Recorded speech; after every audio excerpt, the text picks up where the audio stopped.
It's more like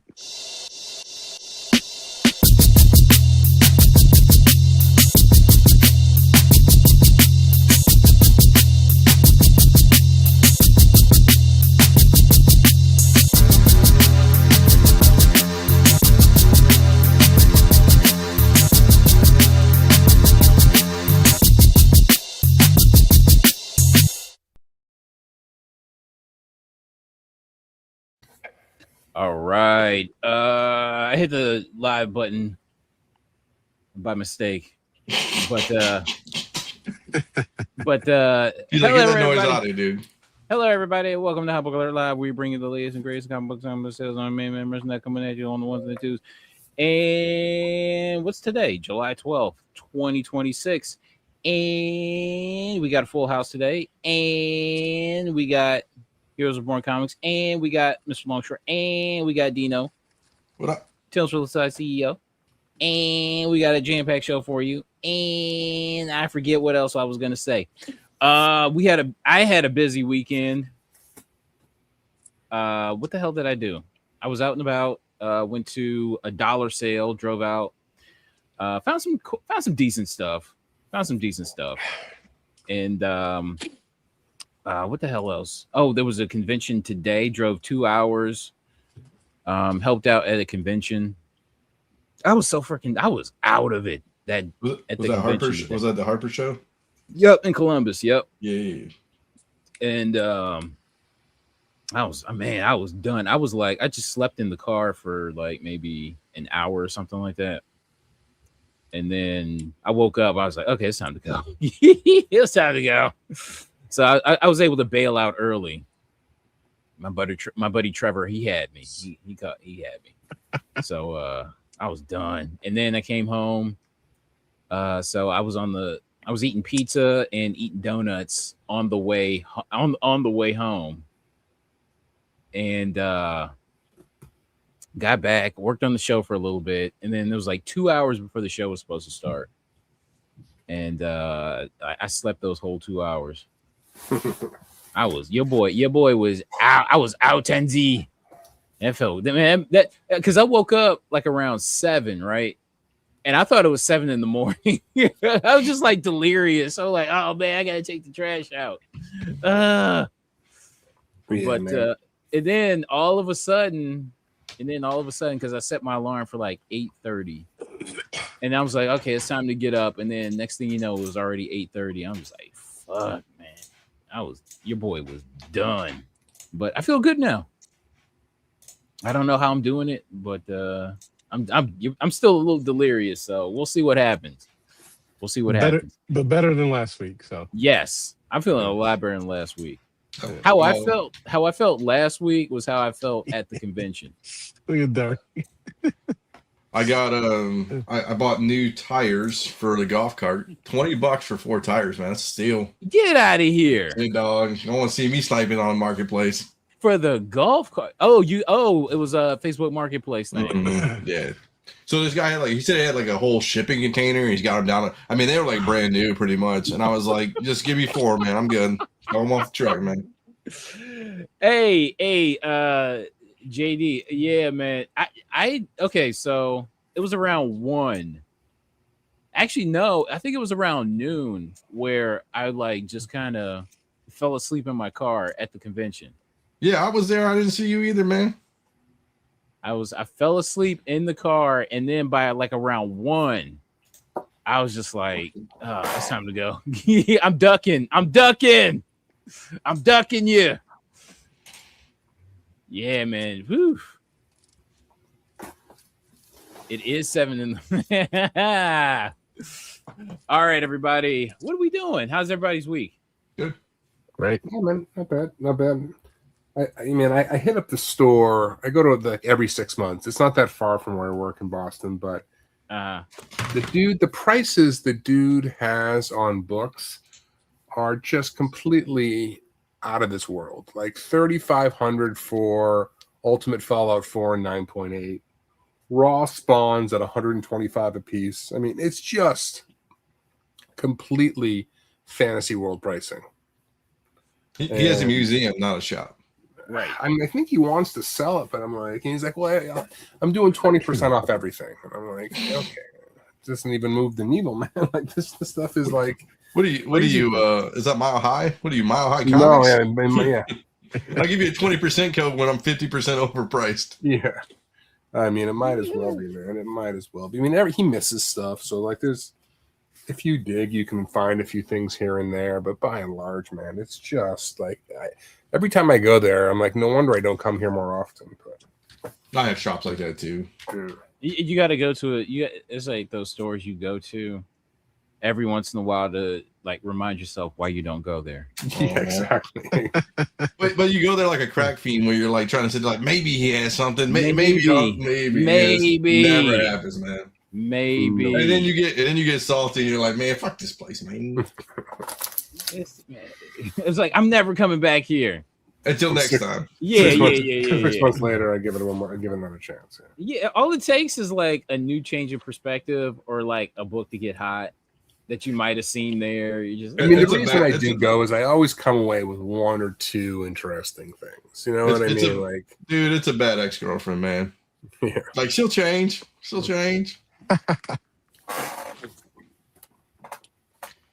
I mean, I was going to take pictures of some of the prices that he had on books. You guys just been laughing your ass off. I mean, well, my eBay venture, for people who don't know, I guess I haven't been on the show in a month. So I shipped a book. It cracked during shipping, and like I double box it, I bubble wrap it. Like I only put one thing of bubble wrap because if you like suspend it in air, any kind of thing, it's just going to shatter the whole thing. And the guy wasn't happy about it. I offered him a refund. I try to do the best thing, and I sent him a shipping label. He hasn't sent it back to me yet. I opened the case for I did insurance for ship cover. I've never done a ship cover insurance claim yet. So. Oh shoot! And okay, so has that been resolved yet? So basically, what happens is I had to go. So you have to do it on your computer. You can't do it on your phone. That's the first thing you have to remember. You have to go like manage labels and all this crap. So I did it, and then they said they're like, we'll contact you, but if there's a case open, we'll take care of it with the case. So he has pictures on the case and stuff. So I mean, it's not hard to see. I mean, it cracked it. Let's see, I'll show you. I don't have it together to show you if I have one open. Use this one. I don't know if this is. So it cracked like right on the right over here, like all the way through. So it didn't like crack the book or do anything. And then he was like, I was like, okay, no big deal. Do you want to reholder it? For $25 or whatever. I'll make it work with you. No big deal. And he's like, well, I might not get the same grade and all, So I was like, okay. And this guy buys books weekly from CGC Books Weekly, so he knows more than me. So it was cool. So I said, I'll take it back. I'll give you the money back. No big deal. You ship it back to me. It's cool. And so it's going to be an interesting time. So, and then he flexed on me and took a picture of his like little spinner rack that had all these cool books on it and said, looks real nice with the rest of that stuff as it's cracked as a belittling joke. So. But it's okay. One of those buyers that if something does go wrong, they're just like, it's like no mercy. It's no mercy whatsoever. Much. Yeah, and he was like, and I get it. It was like $400 or $500 book, and like, I could have packed it maybe a little bit better or more. But I mean, at the end of the day, man, I mean, he's like, it was just shaking around when I picked the box up. I'm like, well, you need a little flex in it. I mean, it can't be, but, whatever. I ship books all the time. I mean, it's not my problem that he didn't deserve the negative though. Like it's different if you're unresponsive or you're being a prick about it. I get it, but I know you're throwing everything at him like, hey, I'm trying to do anything that'll make you feel better. Right, and I told him I'm not trying to get a fight about it. Just give me the book back, and I'll give you the money back. No big deal. I mean, if you have to leave, what do they call it? A neutral. Just say, hey, he resolved it, but I get he was pissed, and it was like so. That 9/8 Golden Age book of the Terry and the Pirates. But whatever, man. That book's gonna curse me the rest of my life. So I'll take Wonder Woman 98. So, but it's fine. I'm not worried about it, honestly. I mean, it's my first neg in like 12 years. I'm not really worried about it. So it's funny because on the same week I got a safe and secure shipping from another book. So, but whatever. I'm not worried about it. So. And then I bought this stupid thing. And because no Wi-Fi, so I just and I thought it was gonna be great, but it's got the Heroes initiative kind of. Yeah. I didn't know the guy. I mean, I paid $100 for it. I mean, whatever. But it's in a nice little back. It's in like a nice secure thing. But whatever, man. That thing sounds secure. Shit. Yeah. Maybe that's what's worth $100. I don't know. But yeah, man. That's about it. I'm excited.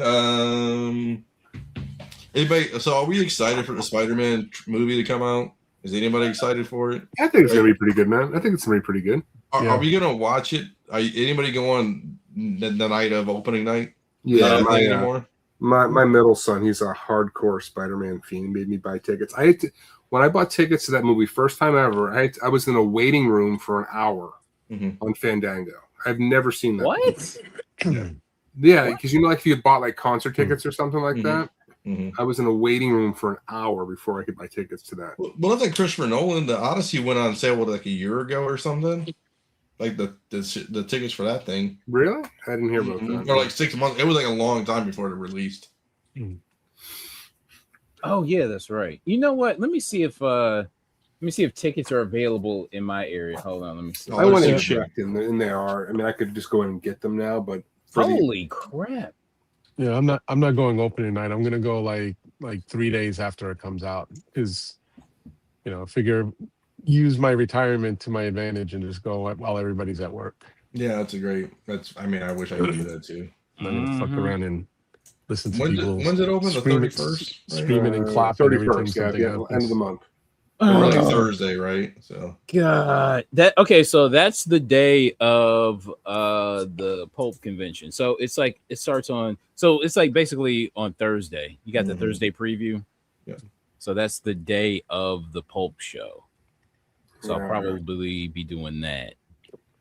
I don't know if I'll even have a chance to go see that movie this weekend. I don't know. Shoot. But okay, so Pulp convention. So that's also San Diego Comic-Con. Is that also that weekend as well? I could have swore it might be the weekend before. Okay. Might be.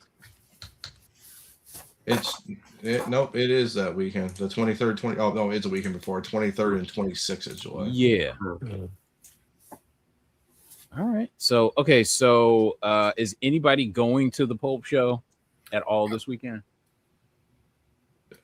I was trying to make it work, but I can't. I can't get there, man. Okay. It's killing me, but yeah. The following weekend, everything will be spoiled by then. Nah, we gotta go. We gotta go at some point. We'll figure something out. That ain't no big deal. I won't worry about it. Yeah, I go Sunday night or something. Yeah, we got this though. I guess. Because everybody be talking spoilers at the convention. I bet the trailer looked decent. Big time. Right, the trailer looked decent. Yeah, trailer fun as hell. And all the little surprises and Easter eggs are going to be revealed already. Like you'll know everything that's going to happen. I know. I'd be like, it's no point in even going. Because I remember I was at a store. Okay, so it was the weekend that Winter Soldier came. Yeah, I think it was Winter Soldier that came out. And the store owner, he loved Captain America. And he got like a preview to go see the movie. And I remember he was just talking about it so much in the store that I was just like, it's no sense to go see it now. And I have yet to ever see that movie. The Winter Soldier movie? Yeah. It's like the best one, man. Jeez. I know. I haven't seen it because everything just got kind of spoiled for me. So I'm just like, top 5, definitely. Yeah. All right. 50 cents. How many keys did Mercenot get? 50 cents to $1. I don't know. I got some booked. Okay, so I went to the dollar sale. That was a lot of fun. And then we had the show. I mean, the show in Columbus. I bought like a stack like that. Did you sell? No. Okay. I'm glad I didn't because I had to leave early. No, I'm really good. I want to ask a question real quick. You went digging into dollar bins, like it was a dollar store or dollar boxes at a show? Dollar boxes at a store. All right, I got to ask this question because I've wanted to ask this to you for the longest. I don't know how long I've been watching your hauls, but I want to know what is going on in Cleveland that these guys don't know what they have when they throw all of these beautiful books you pick out of these dollar boxes. Don't rub it in, shit. No, I'm just saying, I know everybody's got to be thinking what I was thinking. Every time I watched your hauls and I didn't know who you were, and you kept saying, I got this for $1 and this one, oh, I got not one, not two. You know, I was just like, how do these store owners even make money if they're putting all these great... They're just going for the big hits when they buy these collections, right? They're going through pulling out the silver and basically going for the big hits and then trying to move the rest of it. And a lot of the modern, like obscure shit that we talk about, a lot of these old school dealers, it's just not like the world they live in or they play in. You know what I mean? They just miss it. Because in New York, they don't miss a fucking thing out here in New York, though. Connor and I just found a big ass warehouse full of like 850,000 comics, probably, right? How many comics were in that warehouse, you think? Million? Easily. Yeah. You got to throw your overalls on and then go. Yeah. The stores in New York don't miss a fucking thing. Like, I really have to find some obscure shit for them to miss it, you know? Wow. But 9 times out of 10, they price things near correct, or I get lucky sometimes and there's like some old price that, you know, it already outgrew that price, but you know, they haven't updated, but they still honor the purchase, you know. But the most of the stores out here, they're on point. So you know what? I don't think with rent prices in NYC, I don't even think they can afford to miss anything. Yeah, man. Right? That's what it seems like. Well, there's so many people and everything's so expensive. Like, I just find that like that's a recipe for, you know, finding nothing.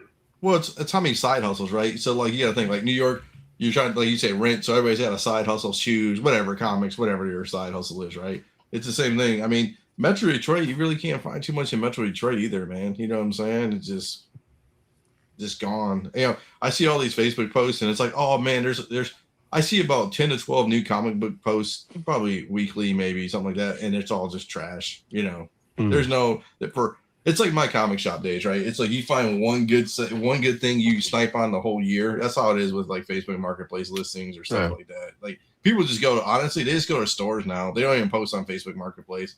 They'll just go to stores and just dump stuff. I mean, I should buy some little shack and call it Dino's Comics so people just come in and So you're more than likely to get hits like that at a New York show, you know, like a small comic show or even a big one, because some of these guys will buy huge collections and then like less than a week later they have a show. And then what they do is, like you guys said, they'll pick out the really big hits and price those up. And then the rest they're just liquefying and trying to recoup their buy-in.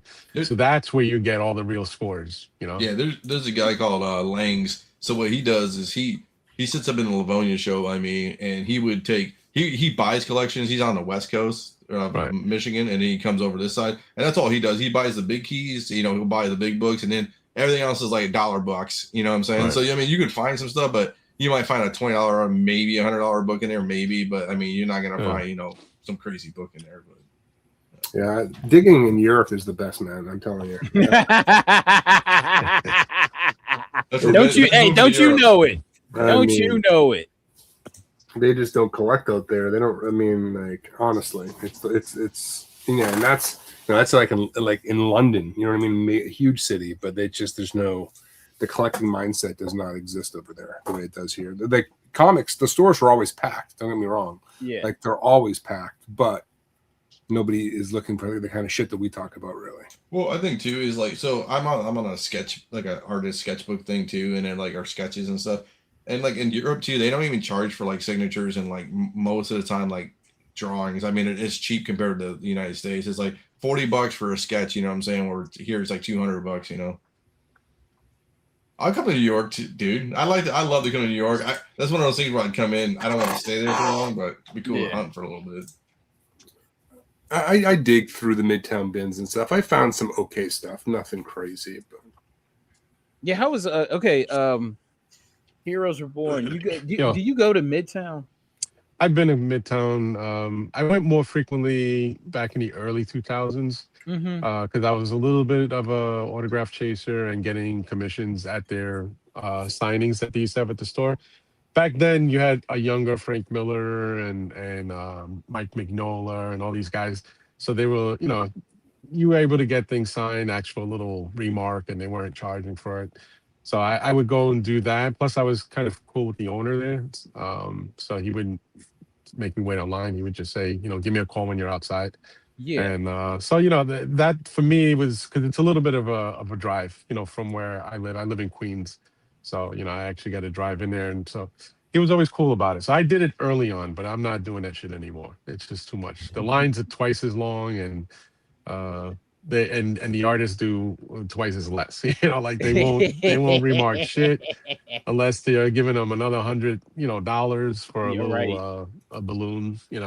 Did you guys, speaking of that, did you guys see the newest record sale at Heritage today?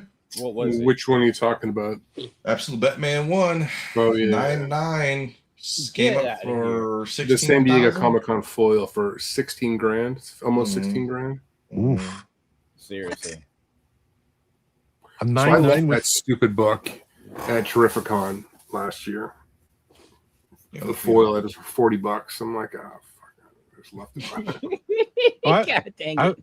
Yeah, I've got plenty of them raw. I never moved on buying a graded one, but yeah, 99 and I think it was. I sent it to Leg. Hold on 1 second. I'll tell you. I asked Leg if this was him. There, no, that's not it. I mean, that was a big sale right there, man. That was. Yeah. I think I read somewhere that was the most expensive piece of original comic book art ever sold. If I'm not mistaken. Really? Mm. Yeah, this is like popped up on the home screen. I mean, like, that's page 1, right? Yeah, it's page 1. That's who was doing that? That was Heck. No, that's what's his name? Okay, yeah, art. Yeah, Don Heck. Yeah, Don Heck. Yeah, okay. Yeah. Damn. I mean, it is iconic, man. I mean, it's smart to do it now, right? With Doomsday and all this stuff coming out. I mean, I don't know if you do it in the lull of if you get that in the lull. Yes, outside of the cover, that is the very first time you ever see Iron Man. Yeah, I wonder. Awesome. Awesome. You think That's a crazy price, dude. You think it's one of those private equity guys who are like making like taking runs at like Declaration of Independence and like all these crazy stuff? You think it's all like that? I mean, it might be. That's what's his fucking name? Scaramucci kid who's doing that shit. It might even be an investor group. Yeah, because those guys will jump in on this and then they'll find a way to make money out of it. Yeah, man. I don't know. $4 million though. Holy shit. You think it's Robert Downey Jr. himself? No, I don't think so. But let me ask you, like you've had like say Action Comics 1 and some books like that go over $1 million. Don't you think? I mean, like if you had the choice of getting an Action Comics 1 or this first page, would you go with the book or the original art? Because the art is a one of one. There is no others. That's it. Yeah. I think about it a lot. I mean, I've got some original art, and I understand the appeal to it. Like, it's super unique. But, part of the reason why people like these big-time books is you're in a very exclusive club, right? And the price grows as other people buy and sell it. If you own the 1-in-1, I mean, you are the market. You know what I mean? Yeah. It's just a different. I guess for me, I'm on the original art train just on this one.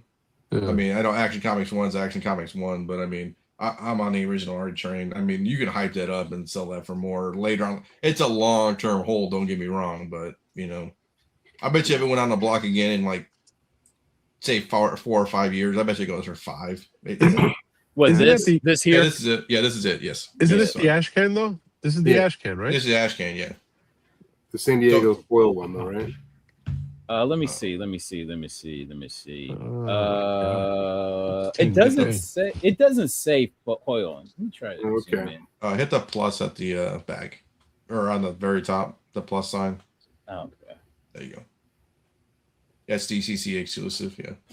Okay, San Diego Comic-Con, but I'm not seeing foil. You can tell it's. I think it's up there underneath the label. Yeah, scroll to the. Yep. Yeah, it's foil edition. Foil edition. Where's it say? Oh, geez. It says San Diego Comic-Con 2024. Yeah, I see it. Okay. Yeah. So yeah, 99, 15,000. I mean, that's all right. I've got a this or that. This for this price or the originals art by Dan Quintana on that Absolute Batman blank that sold for 18. I'm taking the original art. The original art over this? Yeah, I mean, these weren't that limited. You know what I mean? Yeah. But still, at the end of the day, the art is still one of one, right? So correct, and like maybe Quintana. I'm just saying Quintana could be the next flash in the pants kind of. You know what I'm saying? Where it might get devalued, but I'll take the original art over. How many more 99s you didn't cranked out of this, or 10? You know what I'm saying? Or there's PSA a few more on the census, but they're not signed. I think there's like 4 or 5 99s of that on the census. Yeah. I mean, it's definitely cool. Shit, I would buy a 9.8, a really nice 9.8, and clean it, press it, and resubmit and see if you can get the 9.9. Yeah, right. You just got to get it. You got to get Dragotta and Snyder to sign it too. Well, but they do a lot. That's the easy part. They sign I think they sign every fucking week somewhere. Right. It's like I see this guy doing signings either at stores or whatnot. Hey, everywhere. What about that? Let's talk about whatnot. Todd McFarlane, OA. I think that sold for what? $5-6 grand, I think, for some OA versus like some sketch work he did on whatnot. The more disgusting one. See, OA is one thing. That's the you think you're talking about the Venom he did, right? Was that what it was? He did he did a Batman. He did a Batman. Yep. The last one he did was Batman, yeah. Yeah. Which was really cool. And then his signature on the front was the old school signature where he put the Bat logo around it. You know, with the one and then he signed it regular on the back of the art. So he said if you didn't like that it was signed by, with the Batman logo, he said he wrote it, and I think he wrote thank you and then Todd McFarlane on the back. But the craziest sale was his She Spawn #1 that he collabed with, I want to say Artgerm, where one cover is Artgerm, the other cover he inked over and he changed the art a little bit. And he triple signed each one. And he said he's only doing it one time. So basically he's calling it a 1 of 1. And it sold for $3,100. Wow. And this is a set that he was selling for $200 signed. Yeah. Okay. So $3,100. Do you think he's devaluing remember back in the day, so Todd McFarlane would never do original art or remarks on stuff, right. He would just sign, right? I mean, and people's when you finally got one, it was 20,000, 30,000, it was just so rare. You think he's just devaluing his stuff, kind of like Hogan, where he's just doing these whatnot sketches and stuff? I don't know.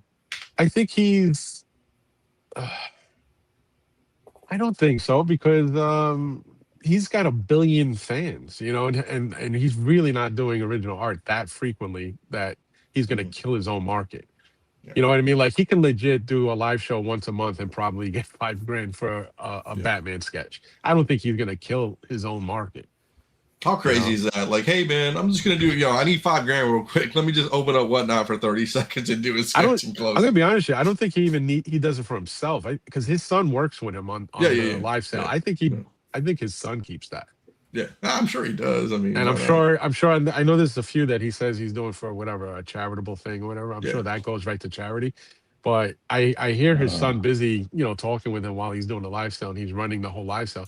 And I know his son runs an eBay too, where he sells a lot of his signed books so he can make money. So I'm it's possible that he just says, "Hey, whatever we make here, it's yours." You know what I mean? Don't ask me for money. Don't ask me for money, man. It's your allowance for the night. Yeah. It's crazy. But I have something that he did a sketch for me, but he did it on a statue base. Oh, okay.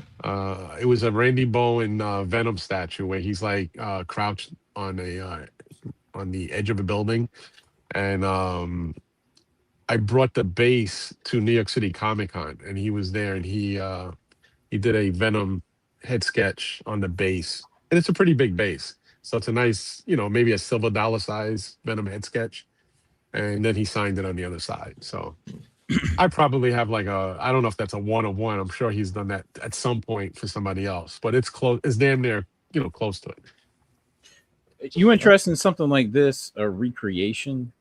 Yeah, these go for a lot of money, man. I'm surprised. So walk me through what this recreation is. I know it's an Alex Schomburg cover, but obviously Schomburg didn't do it. I mean, let me see. Did he? No, I thought the artist did it. You think the artist did it? Okay, yeah, it is Alex Schomburg. Yeah, but so is it like a print or is it like a? No, I think it's. I think these things are like art from just recreating famous covers and like maybe like splash pages and things. It says recreation painting, original art. Isn't it like how you see Mike Zeck? He'll do the Captain America Annual #8. He'll recreate. He'll redo that. Yeah.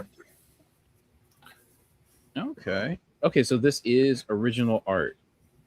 Okay. Sweet. And that's by Alex Schomburg. Yes. Oh. 1980s.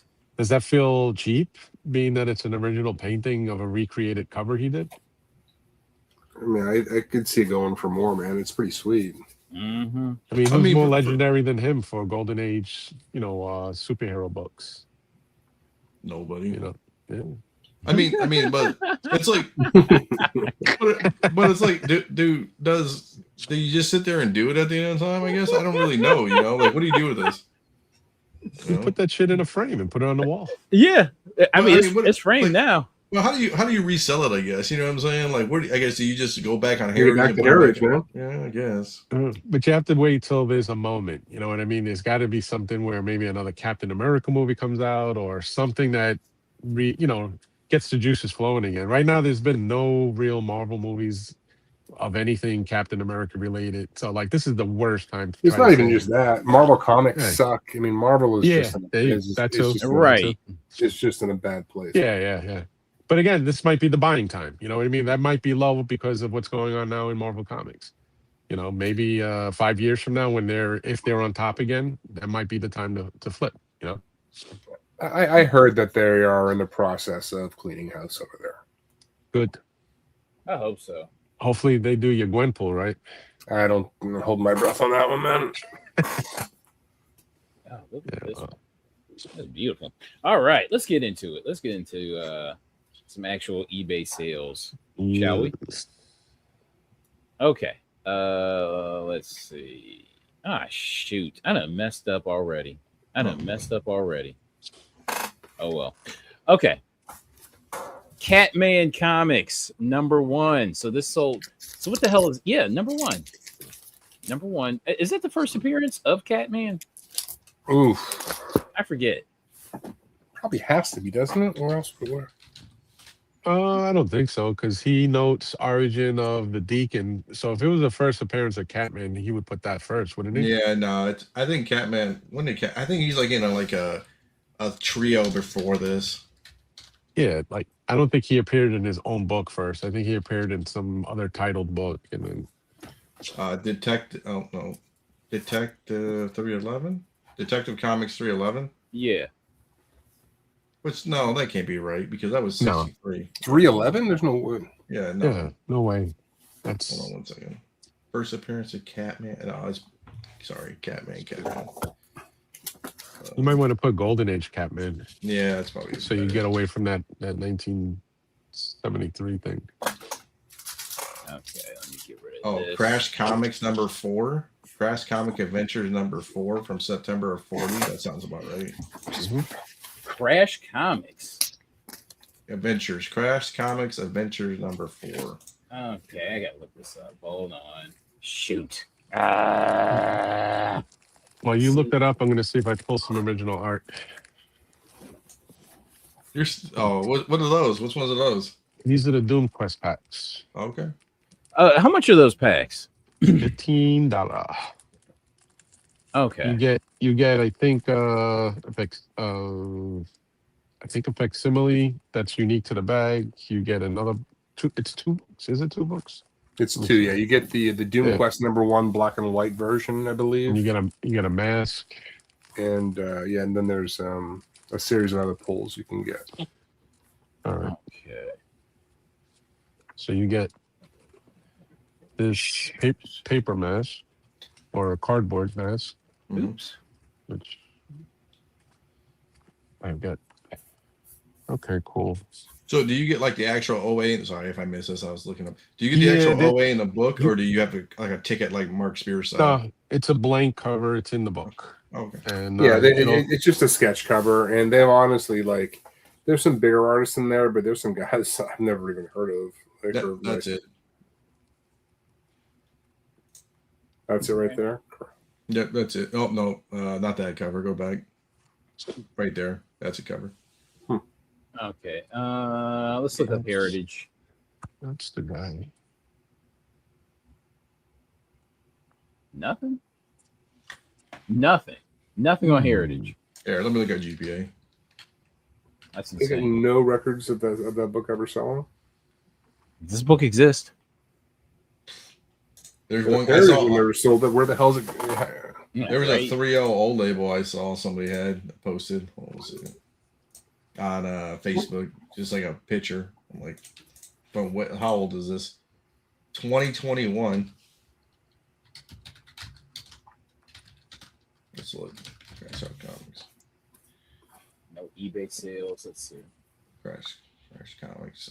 Oh, Crash Comics. That's what it is. Hold on. I just bought a reprint of Catman #1, where the cover was an homage to Absolute Batman #1, but the insides it's. So there's been some sales. So back in June of 26, a 2.0 sold for 2,600, a 1.8 sold for 1,500.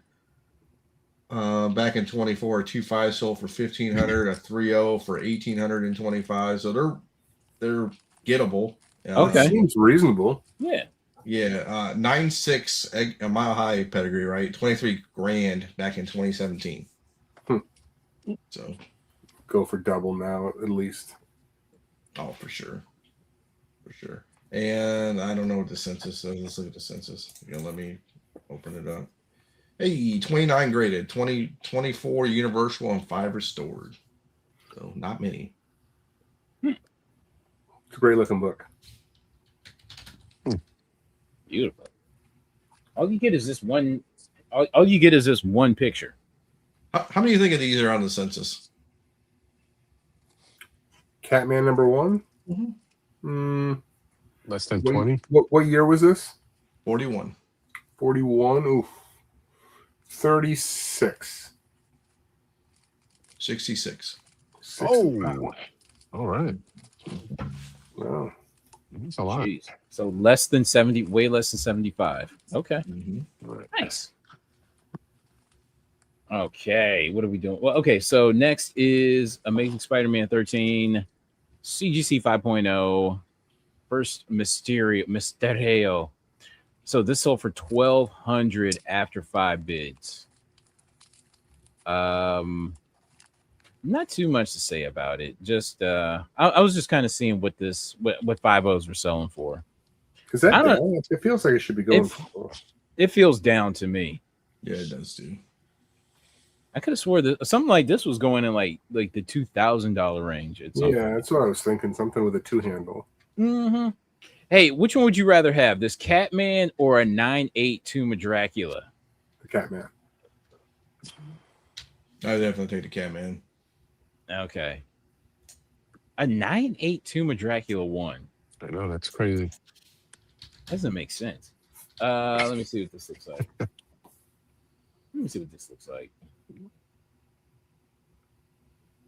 I might do the Tomb of Dracula in 9.8. Only reason being is the only person who's going to buy that Catman off of me is the less than 66 people that collect Catman.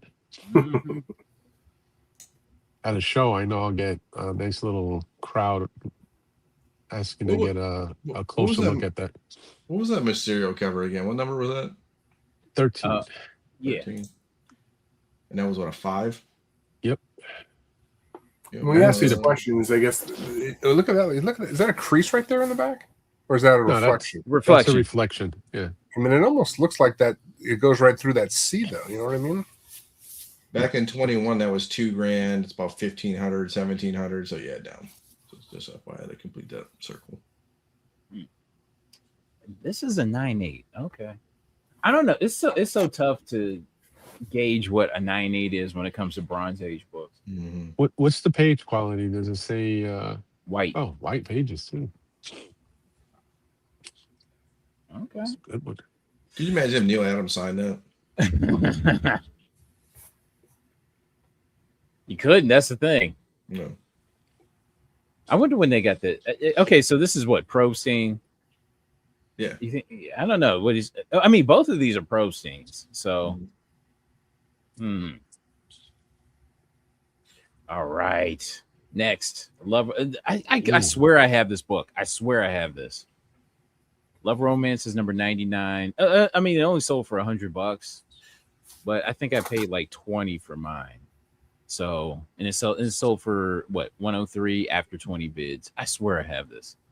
I put it. I don't even know why I put this on, because it's just like, you know, it sold for $100. But I was just interested in it to see what it was going for. Next, what is this? Silver Streak Comics number 6, first appearance of not the Daredevil that we know, but the Daredevil of the Golden Age. What's he called now? What do they call him now? That old school Daredevil? Yeah. They call him something, but it ain't Daredevil. Marvel must have got their lawyers on it or something. I don't know. Yeah. I forget what he's called, but let's see. It says Death Defying Devil or Dynamic Daredevil in Image Comics. Dynamic Devil or some shit like that. Yeah. This looks like stock. This is like a stock photo. Yeah, it's coverless, right? It's got it. Okay, let me read the description. First, okay, yeah, it's coverless. It's coverless. I was gonna say, because that has to be. This book goes for a whole lot more. Okay, I've seen a sale once, I think, on this. So this thing is coverless, and I'll be waiting for the cover, dog. No. Oh shoot! Oh, you know what you're doing when it comes 20 years later, I'll finally get the cover. Right? Master of Courage. Dude, look at that second panel. That middle one, man. It's burning them alive. What the fuck you want? Okay, orphaned by thugs who ruthlessly killed his parents and left him speechless by torture. Dang. That's kind of deep. That's like a little too deep, ain't it? That's a little too tragic. That's like way like Bruce Wayne is like chipper compared to this. Speechless from torture. Damn. Shit. Bart Hill grew into manhood, possessed with the determination to destroy the forces of evil and crime. I swear to devote my time on earth to make crime pay for the death of my mother and father. He's the original Batman, dude. Yeah. Right? Damn. Wait. So he has to think everything. He just can't like. Yeah, I was gonna say you were reading a thought bubble, right? Right. Yeah. All right. This is a little too much. Yeah, it's a little too depressing. If you think about it, the Silver Age Daredevil, his origin is really not that far from this one, because they killed his father. It was like gangsters that killed his father, right? Because he wouldn't take a dive or something in a fight. And this guy lost his speech. The real Daredevil from Silver Age lost his eyesight. And same name. So it really didn't stray too far. No, maybe they ripped some. Maybe Stan Lee ripped some shit off. I mean, of course. But this guy's the master of the courage. Daredevil's the man without fear. What they brand him for? That's just like it's just too much, man. I can't do this. No, forget it.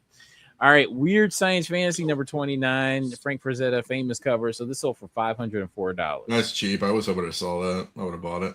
Damn. Yeah, it does seem cheap, doesn't it? Usually it's $1,000 for like 1/8, man. For like yeah.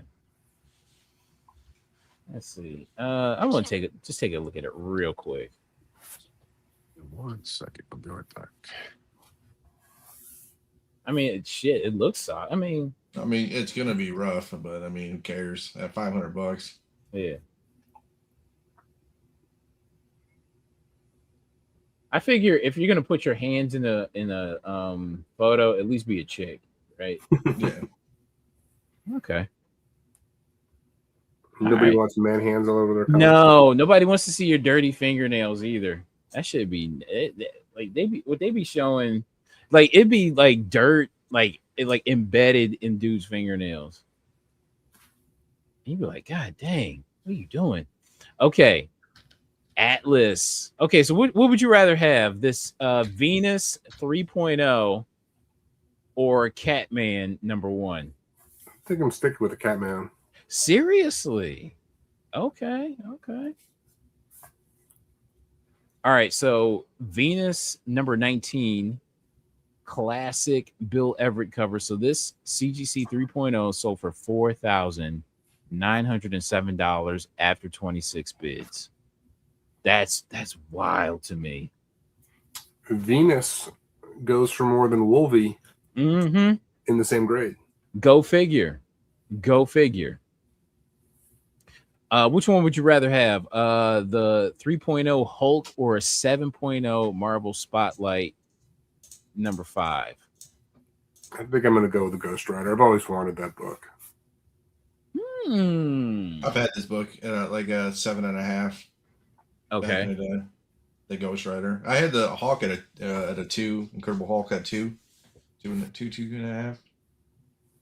So I had them both. I don't know. I mean, I had them at the same time, I think, too. I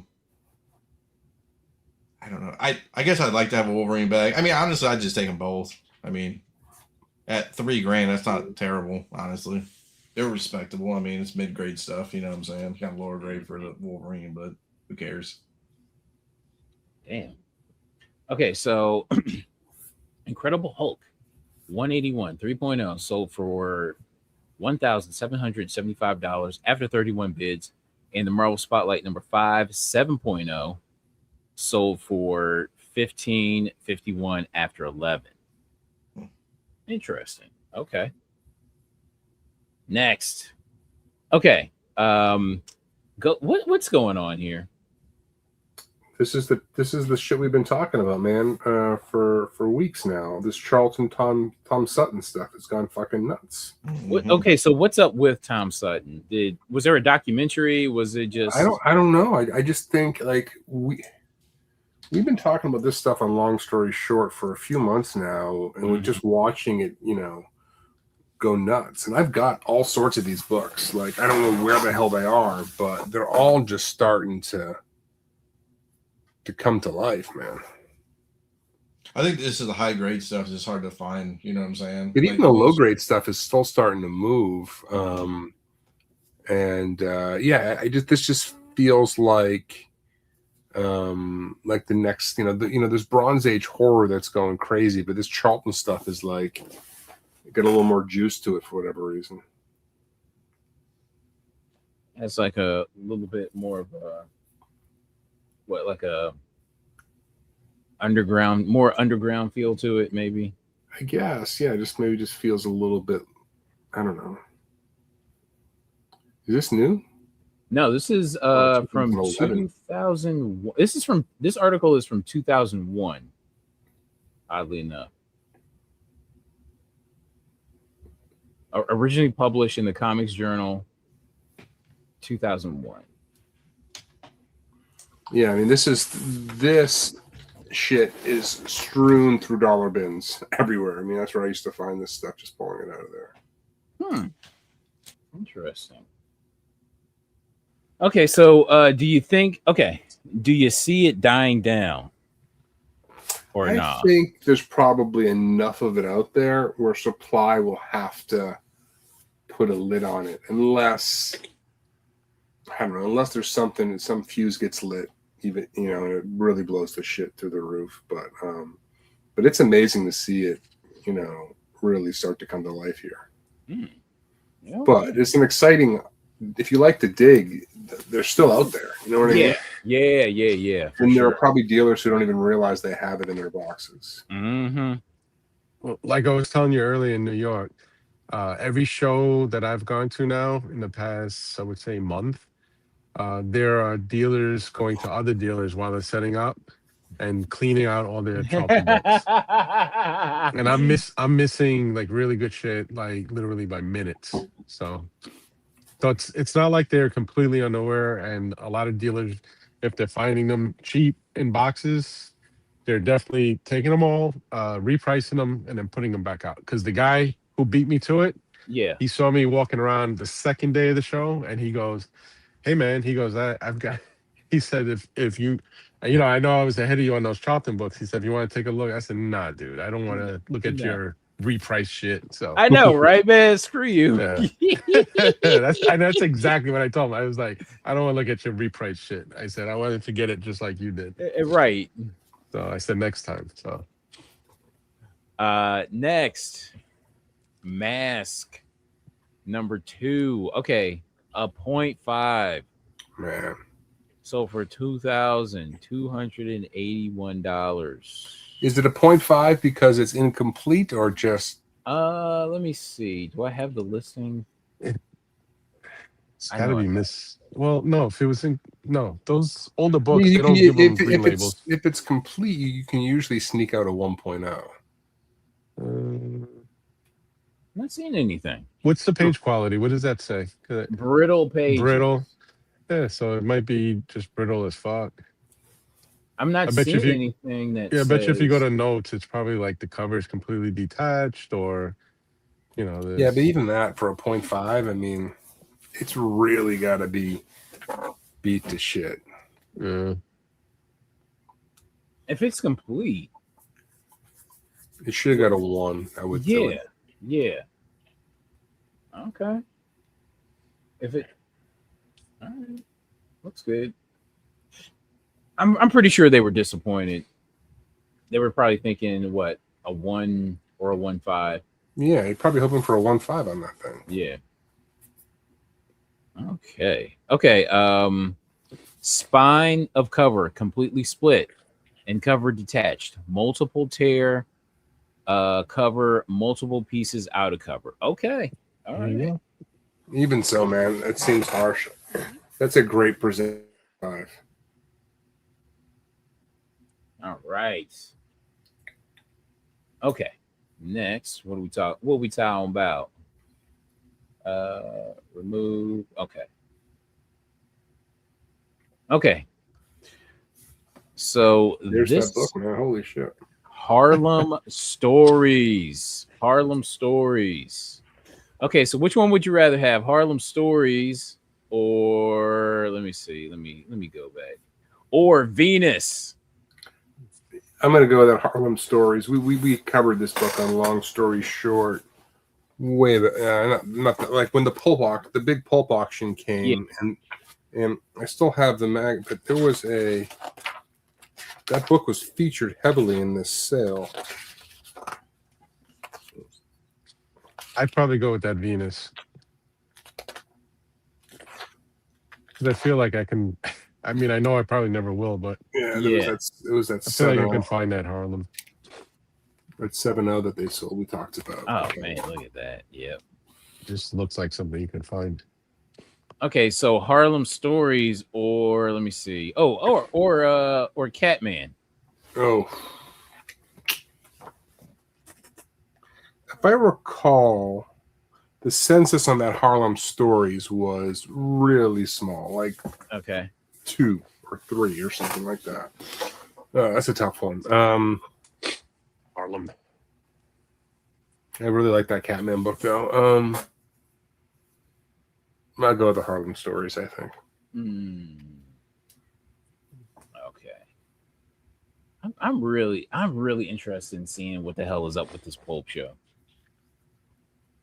I'm a little heartbroken. I wanted to go. Maybe next year.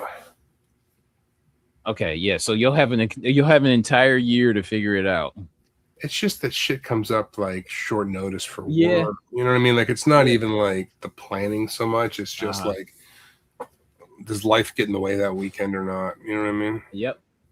A quick question. If you find this, let's say you go to that pulp show and you find this for, let's say $1,200, and it's obviously like a 1.5 or a 1, would you grab it? That low grade, like a 1.5? Yeah. Can't remember. It's a pulp now, so it's 1.5 still might no, kinda because look it's kinda 1200. cool. There's several other pulps that I would definitely pull Okay. the trigger on at that grade. Now, if you're telling me it's like a 3.5, 4, that's a different story. I just like the fact that there's just white, red, and black on this cover. Yep, that's it. Yeah. Seems like way ahead of its time with that, right? Just a great color selection. This is really.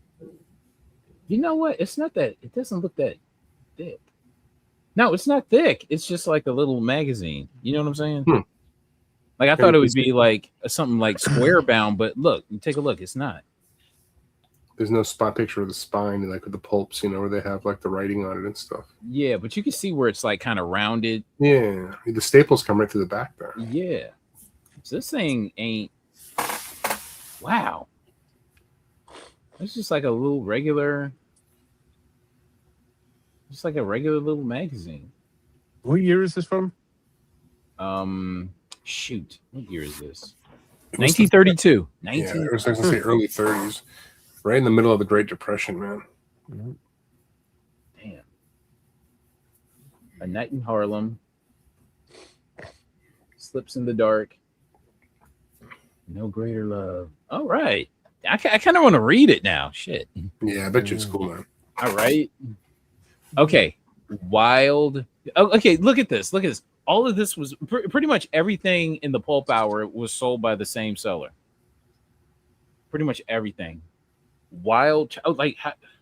Shit, man. Wild Cherries Summer 1933. Man. And this sold for $585 after 4 bids. It's a cool book. 1933. Beautiful. Okay, let me zoom in. Okay. She just sitting on that wall eating wild cherries. There's a euphemism in there somewhere, but I just can't find it just yet. It's on the tip of my tongue. She climbed up that ladder. Oh my god. The last Pulp Hour that we did had like a little nudity on the cover. Dude, I got demonetized. No, you did not. Yeah, the show got demonetized, so I had to clip that out. And come on, man. I thought art got a pass. I thought so. Okay, so when we were doing the heritage stuff, it that happened, but I requested a review and put in, we're just doing art and comic covers, and I passed it, right? But this go around, I requested a manual review, and it still got demonetized. So it's just like, okay. Somebody there that reviewed it said this guy again with his smut. They didn't. I just don't think they did, because they say, oh yeah, somebody genuinely reviewed it, and it's like, no, they did. We know they did. Leaguer was thinking exactly what I was saying. He typed in when I said it. It's smut. It's smut. We can do without smut. That's Mercer on that channel. It's just a smut peddler. They probably got you on a fucking warning list or some shit. Let's watch this guy. Okay, what is this? Stolen Sweets. 1930s. So I don't know. So this sold for $493. Which one do you like better? The Wild Cherries or Stolen Sweets? I think I'm going with the sweets. Yeah, I like the Stolen Sweets. Stolen Sweets? Okay. All right, let's see what's going on here. I don't think there's anything that needs to be censored or not. Let's see. Well, she censored herself. She put a little something over her damn. Look at that. middle there. Look at that. Okay. She got some thick legs. I know, right? Shit. Okay, so there's a puncture. You see that? Yeah. Perfect star shape almost. Yeah. Oh, there's nudity right there. Look at that. You see that?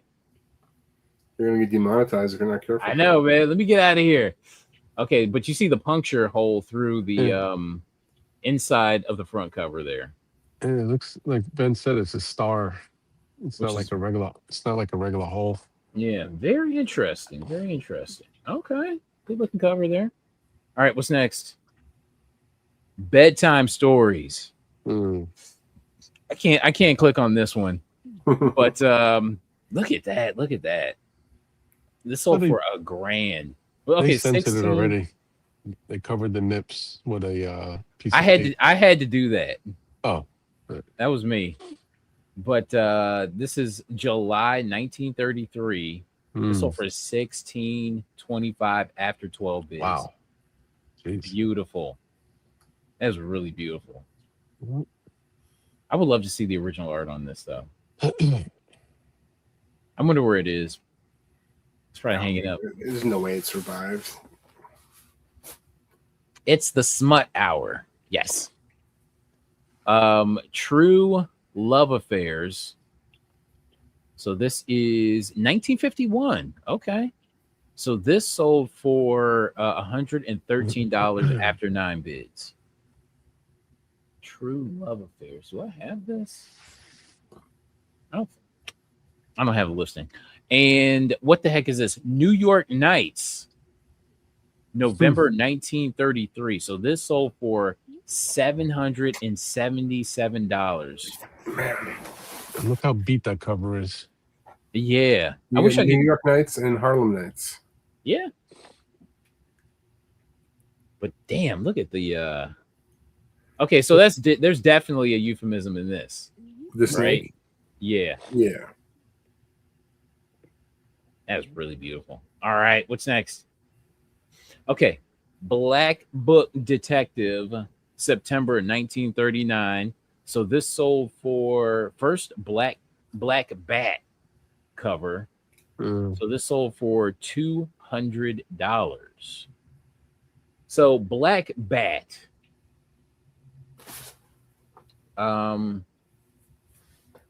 Let's see. Hold on. There we go. Does first Batman came out before this, right? This is 1939. So I'll tell you what, let's look up Black Bat. BLACKBAT. PULP.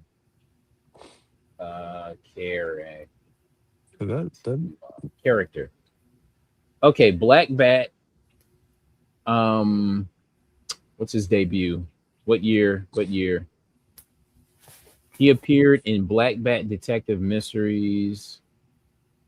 Short look, first Black Bat between 1933 and 1934.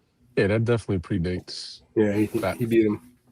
Yeah, because that looks a lot when you look at the way they drew that cover. Yeah, big time Batman vibes on that one. Okay, so Black Bat and Batman, both Black Bat and Batman hit the newsstands around the same time. Both claimed the other was a copy. The threat of lawsuits ended when DC editor Whitley Ellsworth intervened. Ellsworth had once worked for the Black Bat's publishers and brokered a deal that allowed both characters to coexist peacefully. This is probable that it's probable that both both costumes of both characters were copied from the 1933 Black Bat series, which featured the costume illustrations. Blah blah blah blah blah blah. Okay, all right. So, Batman creator Bob Kane was contented that only the Batman. Oh, contended. Jeez. Contended.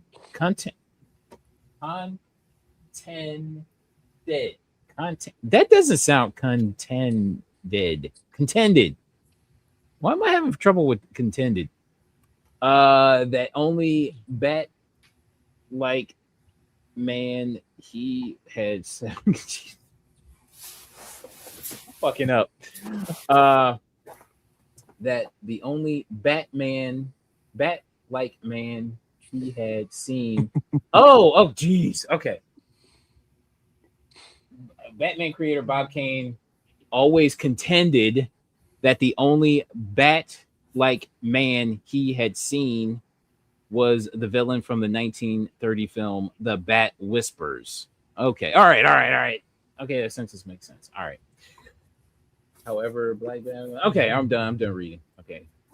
The reading hour is over. And they're both featured in a book titled with the word detective in it. Yeah, something's up, right? Like Batman, DC's Batman is Detective Comics, and this one is Black Book Detective. So yeah. There's a lot of crisscrossing here on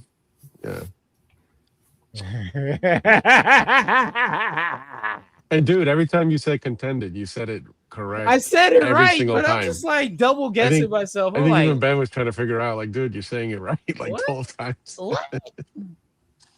What's going on? Okay.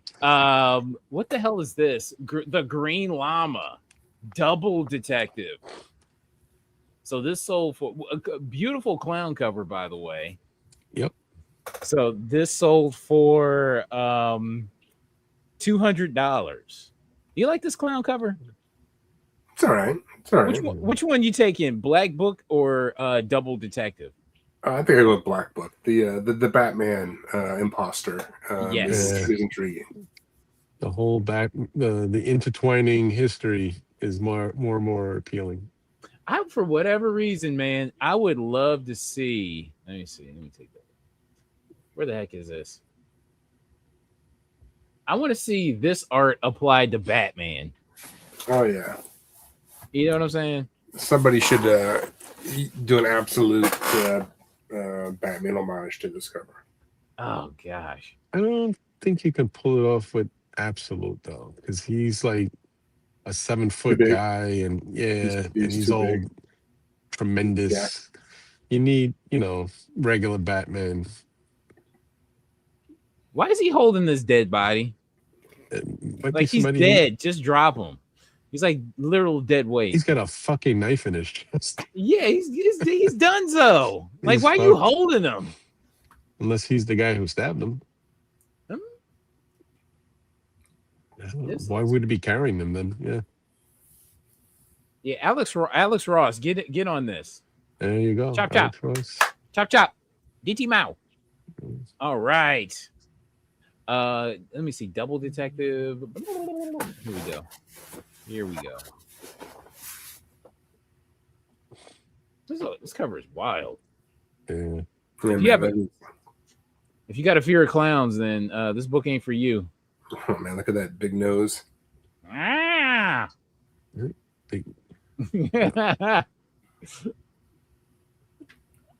Wonder who the chick is. I wonder what her name is. Like, how like they gave them what is it, Miss Fear and all this shit. It's got to be either Ling or May. I bet you she's got a dark name. Yeah, right. Yeah. Seductress. Okay, 2 copies of French Nightlife. Ooh la la. Ooh la la. Ooh la la. I love how they always the trope back in the day with them, somebody looking through the keyhole. Yeah. How they use that. Yeah. Okay, French Nightlife, 1936. So we have 2 copies here, or rather 2 issues. Sold for $271 after 4 bids. You like this little set here? Yeah, man. 2 is better than the 1. Very cool. Yeah. I'm not mad at it. I mean, they look ridiculously good condition. Yeah.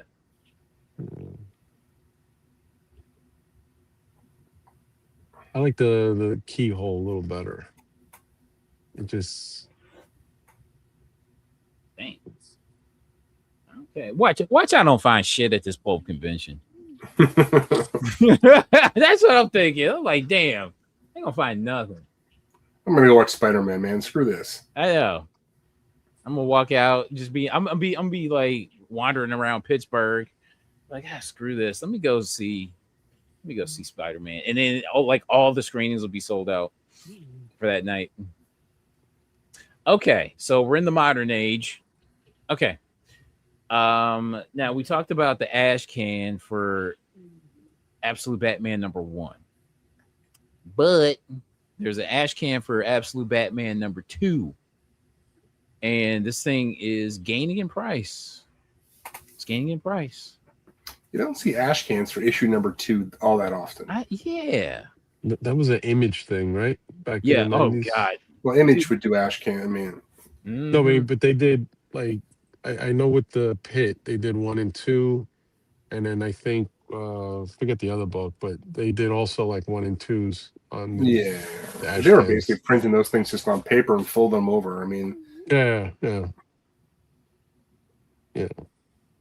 I think they had to do that because they were really trying to sell their stories before they went into production. So they were starting with those ash cans, but this didn't need that, No, not at all. But okay, so for the longest time, because I saw this book at a store, right? And it was like $30. I didn't think anything of it because it was going for that much at the time, like, throughout the spring. And then like the Absolute Batman stuff just like blew up. And I saw it again at this store for the same price. And I'm just like, I left it again. I can see why they did the #2 though, because I'm just now figuring that #1 was San Diego, right? Exclusive, and this one is New York. Yeah. So. Yeah. Okay. That makes sense. All right. So this one sold. Okay. So we're in the $150 to $100 range when it comes to this book. Mm-hmm. To this little preview ash can. So take from that what you will. All right. I'm not mad at it though. Okay. Junkyard Joe stuff is selling. Look at it. All this sold like when was this, yesterday? Why? Is there something going on with the property? I don't know. Let me see. Let me see. Okay. Junkyard Joe. Yeah, I haven't heard anything, but yeah, me neither. Somebody's just discovered them and is just buying everything they can get their hands on. I know that's right. Maybe that's the case because there was no alert on Key Collector or anything like that. So I'm just like, all right. Unless it was optioned or something. Like, are they basing a new war flick on that story or something? Or yeah, Junkyard Joe. Or did he become a new G.I. Joe? Like, what's her name? Tomb Raider? Right. Yeah. Okay, so let me see. Zoom in. Yeah, it's a Jeff Johns book. Somebody's asking. JD. It's Jeff Johns. So all this shit sold. Okay, actually, I like this cover. This is a fun cover to me. Yeah. It looks like an much older book. Like #3. Reminds me of MASH. Yep. Yeah, like a Mad Magazine doing MASH. Yeah, I dig this cover. I hope I can find it for cheap one day. But yeah, it's a good cover right there. But yeah, all this stuff sold. So this sold. Okay, #6 sold on the 12th. #6 cover A. #1. Curious to see, why is Geiger in the same search? In that particular issue, they're showing that cover. It says first. I can't read the whole thing, but it says first appearance of something. Yeah. So Geiger #6 is the actual first appearance of Junkyard Joe. Oh, okay. There you go. So I'm just trying to get to the bottom of why all of this is selling. Yeah, so like throughout July, throughout this week, you've seen like consistent sales, which is interesting. Okay. And I'm not quite because I remember like there like during the spring there were like Mm-hmm. Junkyard Joe first appearance would sell for it was like a consistent brisk seller, but it didn't go for that much. You know what I'm saying? Yeah. I don't know. I mean, there's a lot going on with that that universe they're building there with like Red Code and Geiger. What do they call it? I forget what it is, but there's a lot going on there. Yeah.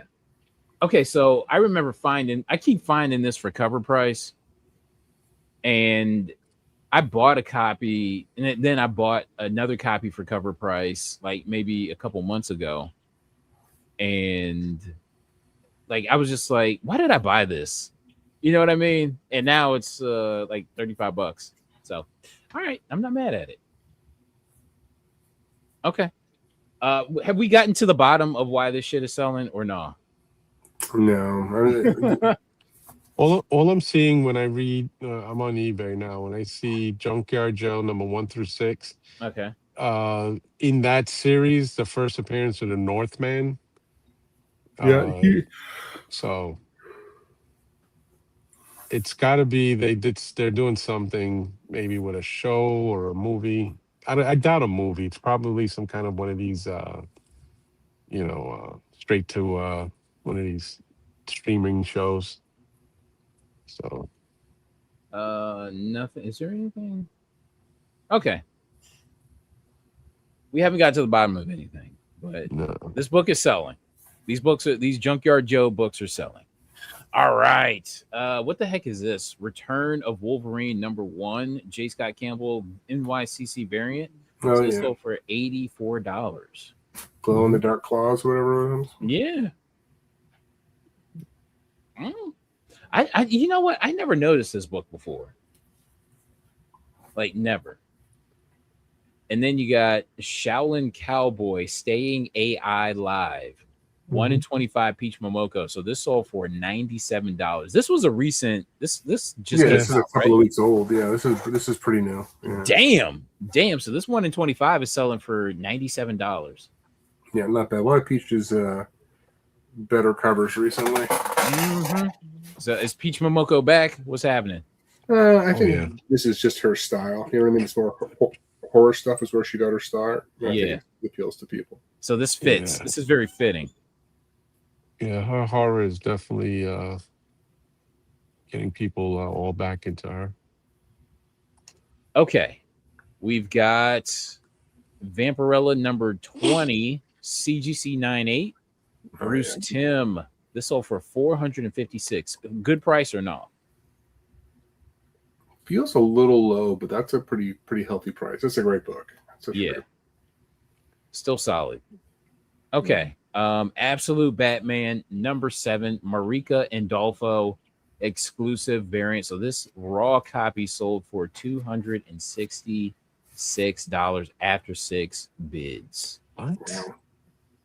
Never even. It's a hot property, man. I was talking to my LCS. They said that they put it up on the wall and people will come in and buy it all. They can't keep it up there, literally. And they're pricing it, aggressively. Really? And it's still all moving. Every single day. It's like that at the shows too. Like if I put anything Batman, even if it's second, third, fourth, fifth prints, I got like sometimes one guy will just buy everything. If the price, and my prices on the additional printings are pretty reasonable. Mm-hmm. And I've had guys like buy every single one. And it's not like I'm putting out a lot too, because I'm trying to keep some on the side, Yeah. I'm not trying to like get rid of everything. So I've got them all the cover A's from the start. I'm just wondering when to pull the trigger. Yeah. Okay, so are you gonna get them at least number 1 graded? Or I was thinking about it. I feel like I've just like waited too long. I don't know. No, the anime series hasn't dropped yet. I really think the anime series is going to be good. I think if it's anything like, is usually pretty solid, right? Yeah. Well, I think if it's anything like the one that they teased, which is I'm not sure if it's from what they're actually doing. It looked like it had a little bit of a manga or anime twist to it, So if they do it like that, I really think it's going to be smoking hot because it's just going to appeal to such a much bigger, a broader audience if it's a little bit of a manga or anime style. Yeah, no, for sure, for sure. Okay, next. Which is why I'm going to tell everybody right now, start buying the foreign variants of Absolute Batman because the American is going to, I think you're just going to get tired of seeing it. And I think the next thing is the foreign market, the Panini stuff and the, what is that Arabic, Arabia, foreign copies they make. Yeah, I forget. So I've been picking those up too, the little oddball covers they do and stuff. So, all right, Adventure Comics number 12. So this was like the hottest book of what was this, like 12 years ago? Maybe this book was so tough. Oh my goodness! But I bet listen, a raw copy is still selling for $405. So that's respectable. Yeah, man. Gosh darn it. Well, why is that hard to find? Was it an incentive? Oh, it is. It's a 1 in 25. Yeah, okay. It was just a really hard to get. Early Liber Mejo, right? That's who did this, right? Mm-hmm. Yep. Yeah. Wow. This book was super, like, ridiculously hot around what, 2014, something like that. 2015. Yeah, it's like a lifetime ago, but it's still holding its value, oddly enough.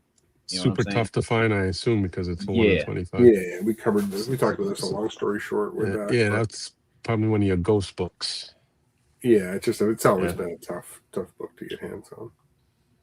Okay, Adam Hughes, Teen Titans number 88. So I don't know. This book is starting to come into its own, it seems like. It's funny. We used to always talk about this one, like, why isn't this book getting the respect it deserves? But what's that? $100, $150? 150, yeah. For raw, yeah, man. That's a big bump up, actually. Yeah, I'm with that. Nice. All right. Okay, which one would you rather have? Absolute Batman number 1, 9.8, or the Betty and Me Beat Off in a CGC 5.5? Which one are you taking? I mean, I have the Batman, so it's hard for me not to say the Archie, but like, I'm just trying to zero base it in my head. But what's the objective? You want something cool for your collection? You're looking for something to flip here at some point, because the Batman is super liquid. You know what I mean right now? Yeah. You can sell that whenever you want. All right, so you're at a show, $500. You don't have either. Beating up dudes. Probably not buying either one of them. I mean, you have to at a show. I'll drop $500 on something else. But between these two,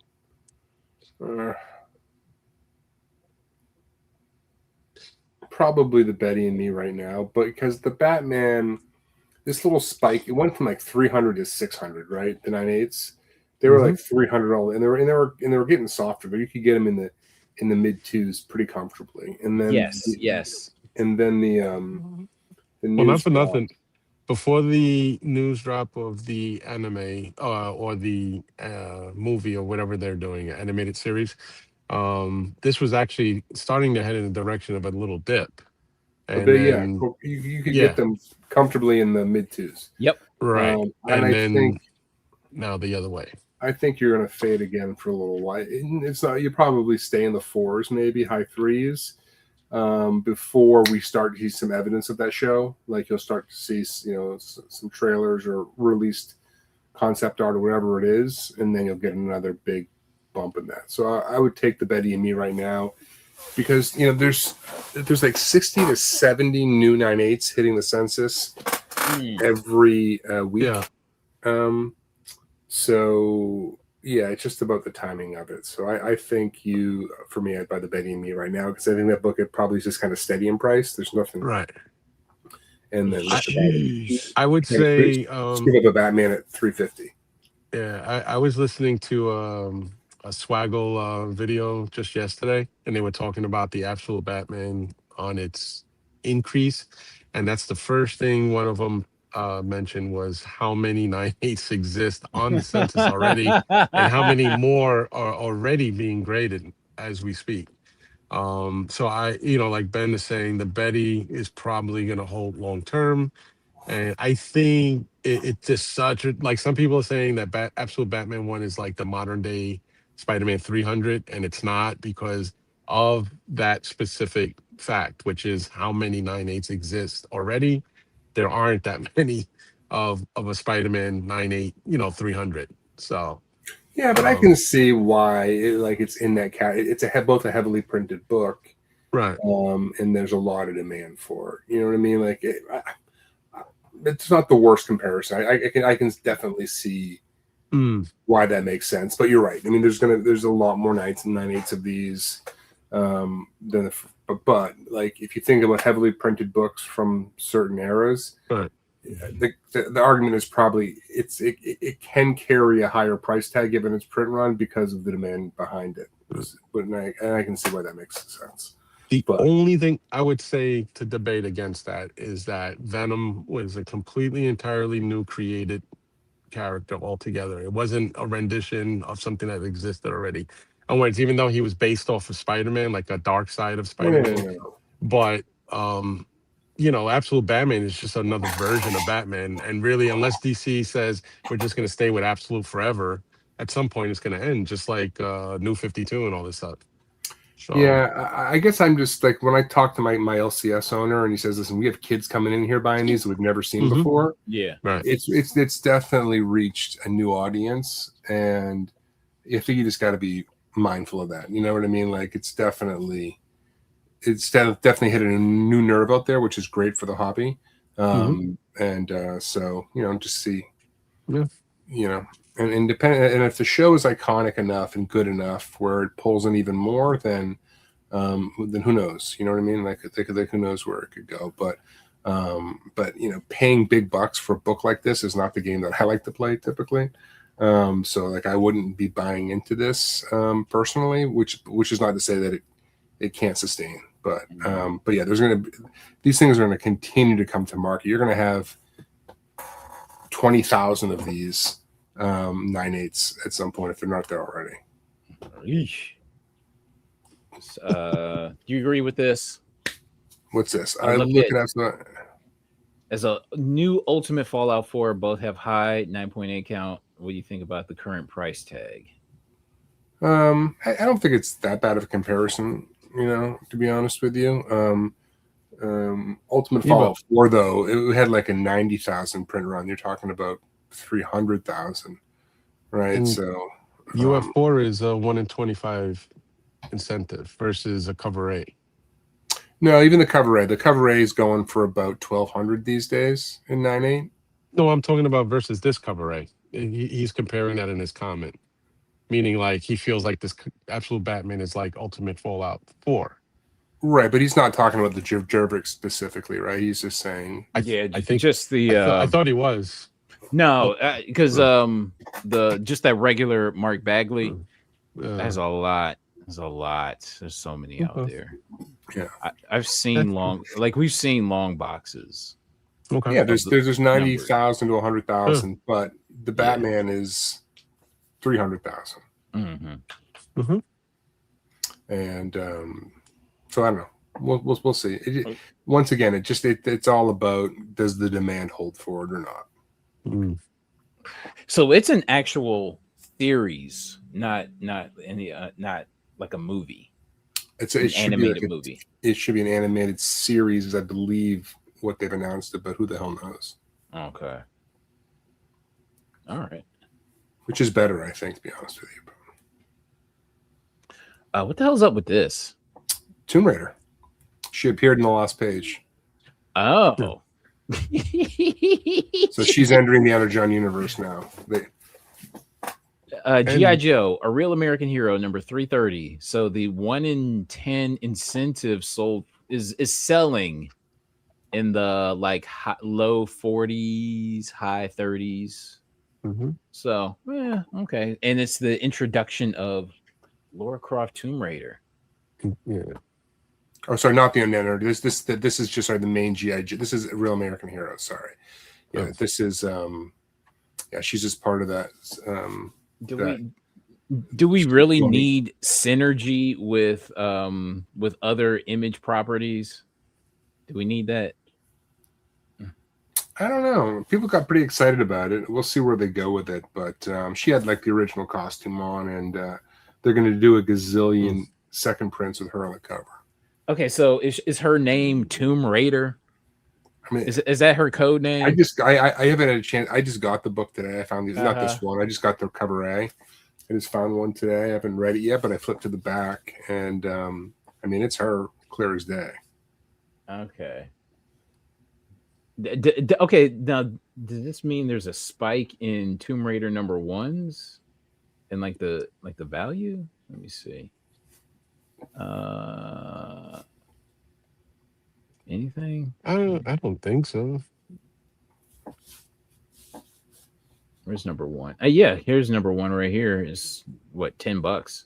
Yeah, I don't think it's. You would think it would spike #1s, right?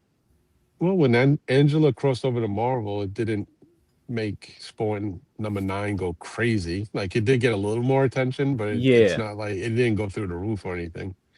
You know, and I think it goes back to like there's so many of Spawn #9s, you know, but you know, which is why I always buy the newsstands when I find them. Exactly, a little bit harder. I love my Image newsstands. Yep. All right, man. I buy them every time I see them. But this is a really cool cover too. This reminds me of the toy that I had. They actually made that glider where you put the figure on there. So it brought back a little memory for me because I actually broke 2 of those when I was a kid. They were made of a really thin, shitty styrofoam, and I broke the first one I got, and then my aunt swooped in, and because I was a spoiled brat, and she got me another one when she heard I broke it. So, and then I broke hers. So. All right. What the heck? The comics, the magazine, #5, 1 in 25, Mark Spears. This was the what was it? What do they call it? The secret cover? Yeah, secret cover. Yeah, the 1 in 25, right? Yeah. Yeah, cover B, secret cover, 1 in 25. You had to order 25 of cover A to qualify for 1 copy of this. God, could you imagine if a Wizard magazine was doing shit like this back in the 90s? I think it's smart. You know, first of all, everything is cool about this magazine. It's priced right. It's only $2.99, so you don't really feel it on the wallet. All the covers they're putting out are all based on what's hot in the regular market, you know, as far as comics go, collecting. And I think #1, they did Absolute Batman and so forth. So they're at least staying in tune to what people want to see. You know, they're putting a cover out that's collectible. They're putting an incentive, a chase, secret covers. They did what Arthur Adams already did, like issue 2 and 3, I think. Yeah, something like that on the secret covers. So at least they're smart on how they're doing it. And $2.99 is the perfect price point. If they ever increase the price, they'll probably lose a good portion of their market. You know, the people buying them. But at $2.99, it's no brainer. Like I buy. I definitely buy a couple of them. You know, one to read, a couple just to kind of stash away. But the only thing I don't like is some of the articles are a little dry, and their top 10 or 20 list is too repetitive, and it seems like they're a little closed-minded on what's really the favorites of what's going on outside of Absolute Batman and shit like that. So, like, there's so many other artists that are doing really, really fucking cool work, and writers, you know. I don't. Go ahead. I'm sorry. Go ahead. Well, I was going to say, because it seems like there would be more artists out there just because of the internet. You know what I mean? Just to say, yeah, this is the top whatever. It just seems like it's just way too many already discovered talents out there to just say, oh, this is just like a regular old top 10 here. Yeah, their top 10 or 20. It just seems like it's the same people, and it's like either are you friends with these people or you just or those are your personal favorites. But instead of talking about what it seemed like what's really moving the needle in the industry as far as eBay sales or LCSs and stuff like that, Comic Cons, they're just talking about the same old people all the time. So that's the only thing, but it's pretty decent for $2.99. So okay. All right. What are we talking about next? What's next? Oh gosh. Okay. We talked about this book last week, and it was going for a respectable amount then. But this week, this freaking book has exploded. So this is because like there was a 9.8 of this sold with the back cover facing out for like a huge premium, right? For like $400 or $500 or something like that. Yeah. Because the back cover is all of the absolute versions of the heroes. Okay, so this is the DC All-In Special. So what is this? Is this the actual first appearances of? Mm-hmm. Okay. Yeah. Okay. Wow. All right. Okay. Well, there's one just before this, which I don't know. I don't think anybody. It's not like people don't know. The Free Comic Book Day All-In was the very, very, very first look on them. You know, so this is just the full story. So this came out the same month as like Absolute Batman, right? This came out the same month. It was very close. I remember I bought this when I was in New York City. Yeah. Popped in a Midtown and grabbed this off the shelf.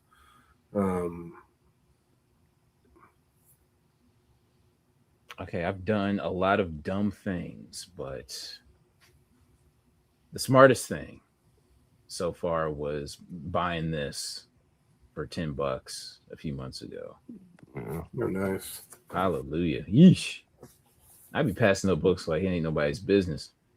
But yeah, this book. Okay, so we're in the 100. We're almost at $200 when it comes to. That's wild. Yeah, man. When it comes to, I might have two of these too. I gotta go through my boxes. I might have two of them. I don't.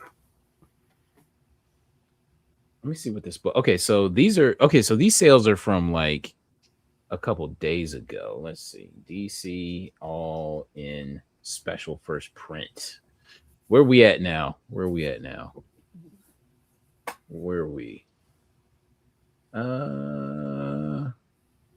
are they selling for?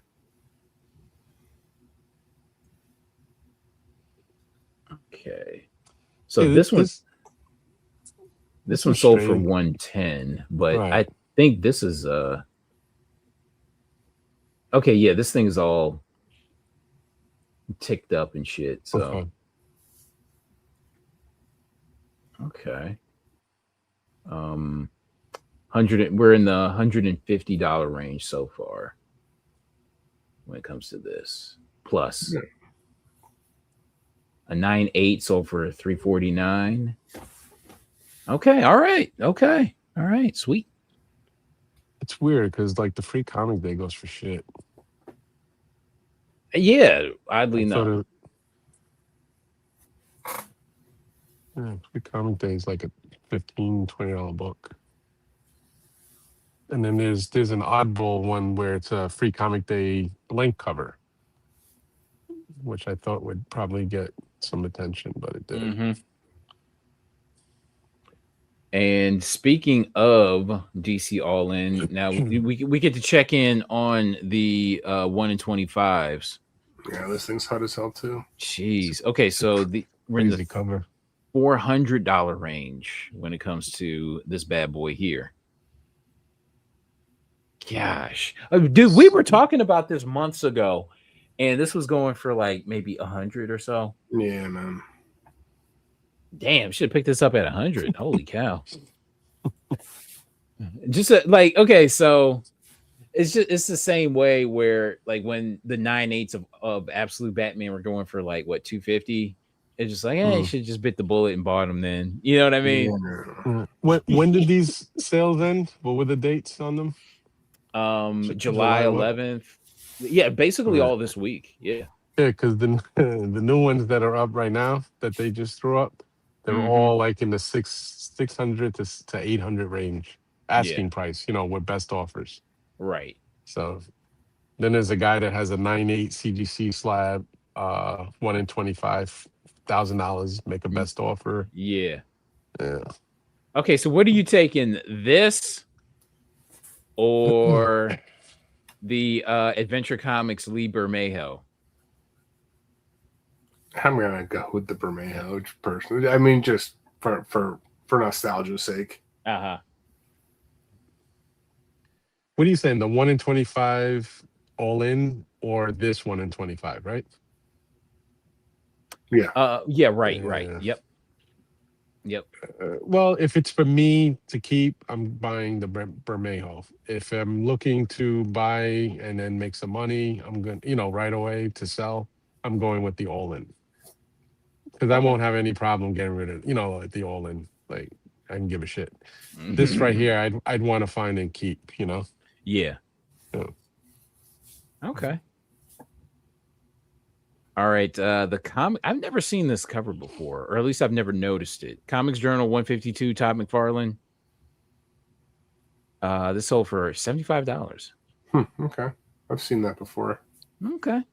Okay, so this is a blast from the past, in my opinion. This Silver Surfer Black number 5 with the surfboard reflection in it. Yeah, this was a Walmart thing, right? I forget. Oh yeah. I don't know if it was a Walmart thing, but I know eventually you could find it in a Walmart pack, which you could find all kinds of 1 in 500s and 1 in 200s. That was when like all of those. There must have been like a diamond dump into Walmart packs to the point where they're also getting like retailer exclusives in these packs, which is really weird. You know what I mean? Mm-hmm. Yeah, they were getting wild stuff. People were pulling out of there. I didn't find any of that shit.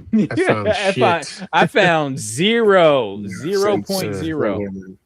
I still have some sealed though, but I won't even waste my time trying to figure out what's in there.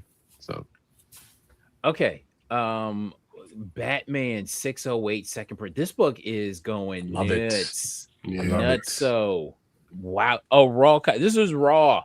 This is raw. Sold for $455 after 16 bids. God damn it. I I swear I used to have this thing and I can't find it anywhere. I'm like, did I just make that up in my own head? Right. It's like Scarlet Witch just making up kids in her head.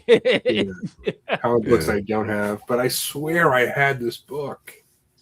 Yeah, I have this graded signed by Jim Lee, and I'm so fucking happy to see this thing getting love because it is a really cool book, man. It really the coverage is and then I love that he did the Superman facing him with the same pose. I definitely have the Superman, but I swear I had this book, but I must be making it up. Okay, I swear this was like maybe a year and a half ago. I remember seeing this for $200 and just going, that's too much. And now we're at the $455 range.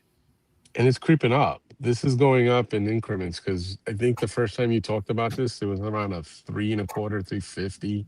And then next time you talked about it was like a $405 sale. Now we are at $455. I kind of feel like this is going to be one of those $800 books one day. I mean, it's always going to have. It's always had, somewhat legendary status, but it's a second print. That's what makes it even cooler. It's not a. That's what I'm saying. I think I grabbed this stupid thing like right off the goddamn rack. It'll show up when you least expect it. Yeah, I don't even.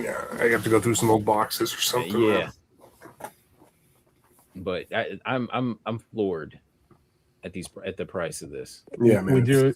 Would you say this is one of Jim Lee's like best or most iconic covers?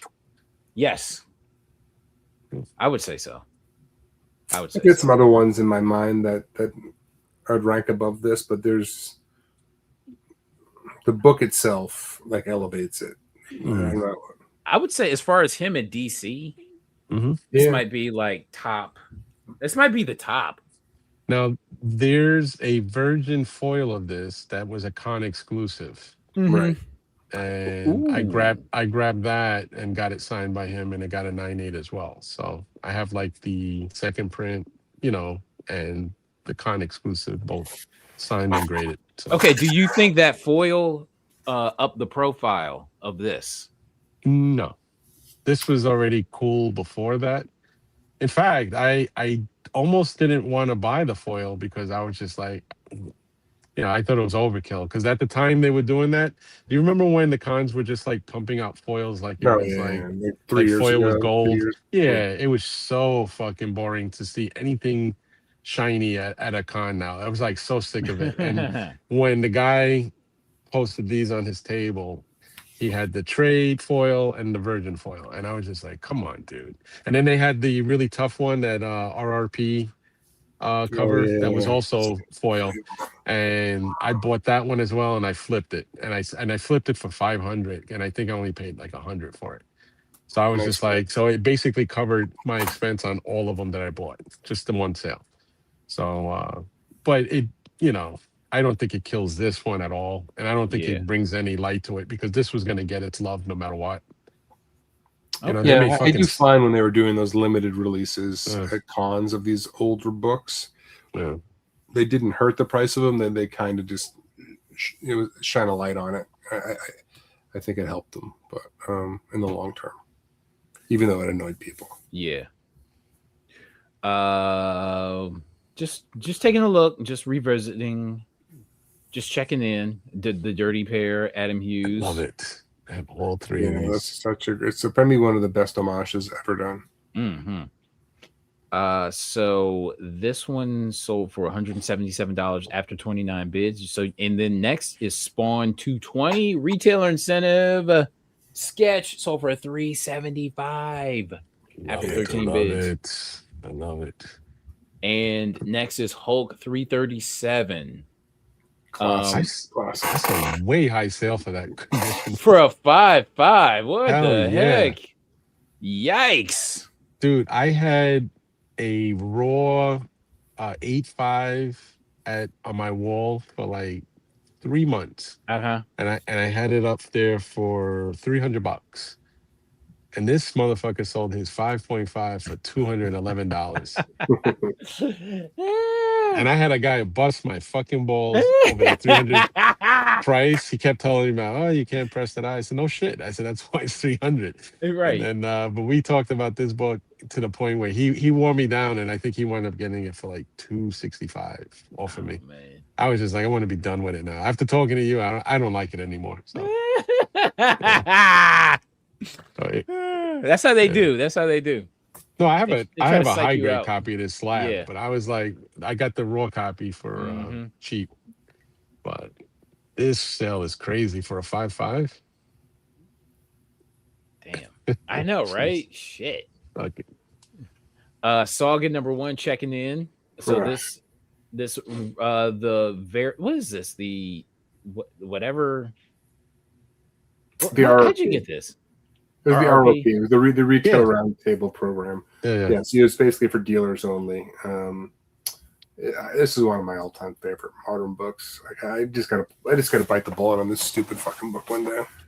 I figure when it goes back down to 1,500, might as well just. I've been waiting. It never moves though. This thing hangs right around $3,000 all the time, and like there's nothing going on. Like the when the book came back, it didn't quite have the same oomph as the original go. You know what I mean? Yeah. So this sold for $2,700 after 30 bids. Next is Invincible #1, checking in on this. So this 9.4 sold for $3,609. I think are you taking this or the Catman? Which one?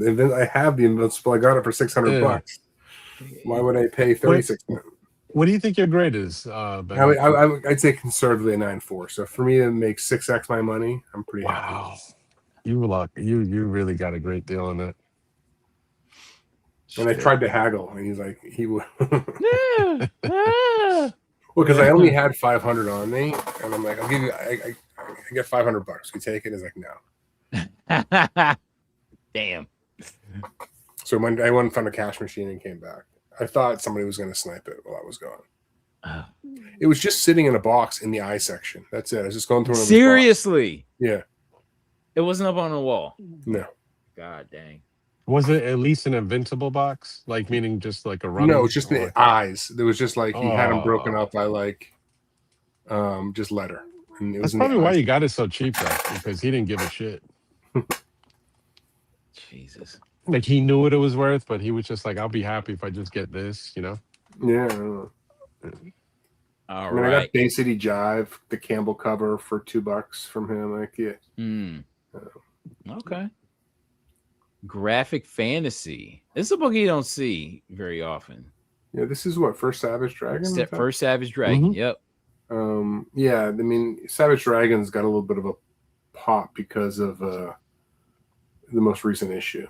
Yes. What happened in it? On the last page, it's like some gratuitous like I haven't actually seen it, but it's like a threesome or something. I don't know exactly. What's up with Erik Larsen? I don't know, man. He's a weird dude. He's turned into like just this perverted like hack. Because I remember, you remember the panel where he just like shoots out and just like knocks the girl off of him. Yeah, man. I thought that was like the pinnacle of his like perverted hackiness, but I guess not. No, I mean he's basically turned Savage Dragon into like, a porn book, I think. Yeah. Okay. Good for him. I'm sorry. What were you gonna say? Heroes Reborn. No, I'm just saying. Do you think without that, do you think anybody would ever talk about Savage Dragon without all the weird stuff he does? Like it's basically genius what he's doing because, like, who would be talking about Savage Dragon unless he occasionally pushed, that hard on explicit bullshit. Yeah, I mean, I don't know. Like, yeah, nobody really talks about that run at all. You know what I mean? Mm-hmm. Yeah. I just noticed that when he does like really, really stuff, smutty or whatever you want to call it, stuff. He's a super talented artist. I mean, listen, man. I remember when he took over for fucking McFarlane, and at times, he was putting out shit just as good. Mm-hmm. Yeah. I mean, he was really, really a great Spider-Man artist, for sure. But the Savage Dragon, it started out family friendly, and I think he just needed to put an edge to it to have any crowd, But I can't imagine that book sells more than 3,000 or 5,000 copies a month when it comes out. Okay, and I think we're done. We're done, everybody. We're done. Right. I messed up on the cards there, but all right, Ben. Thank you so much. You guys going to keep going. I am going to get some rest. Got a busy day tomorrow, but I will see you guys later. We'll see you guys on Thursday. Thursday. Right. Yes. All right. Take it easy, buddy. Hey, later. Okay. What are we talking about now? What are we doing? This is usually when Mike jumps in. I know, right? All right, everybody. Good night. Boop. Oh, here's Mike. We're not done yet.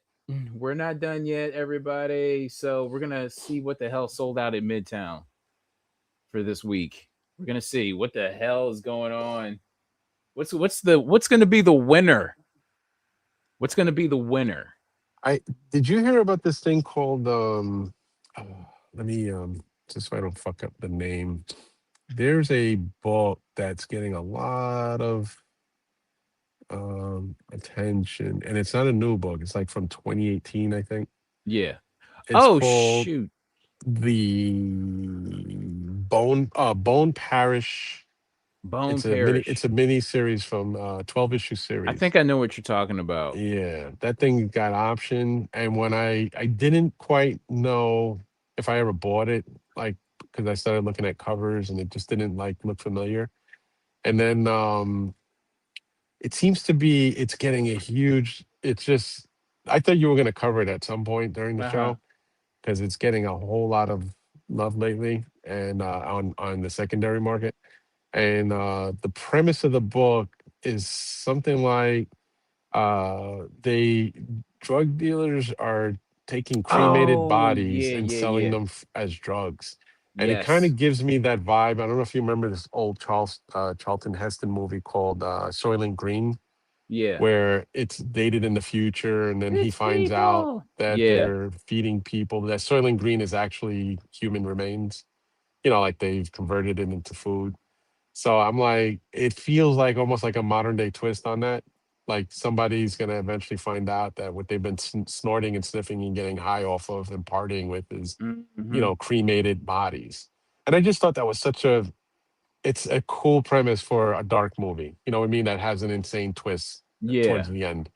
And I think that's gonna be good. And I usually I don't usually tell people I think you should buy into this or follow it. You know, like go see if you can find some, but I think that one's going to have something, you know, and it's not a new book. It's, I think, 2018, 2019.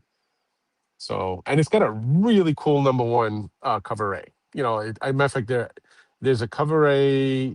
I think #1 has like 2 different covers, and it has a 1 in, like a 1 in 10 or some shit like that, or some kind of a tougher, you know, version of it.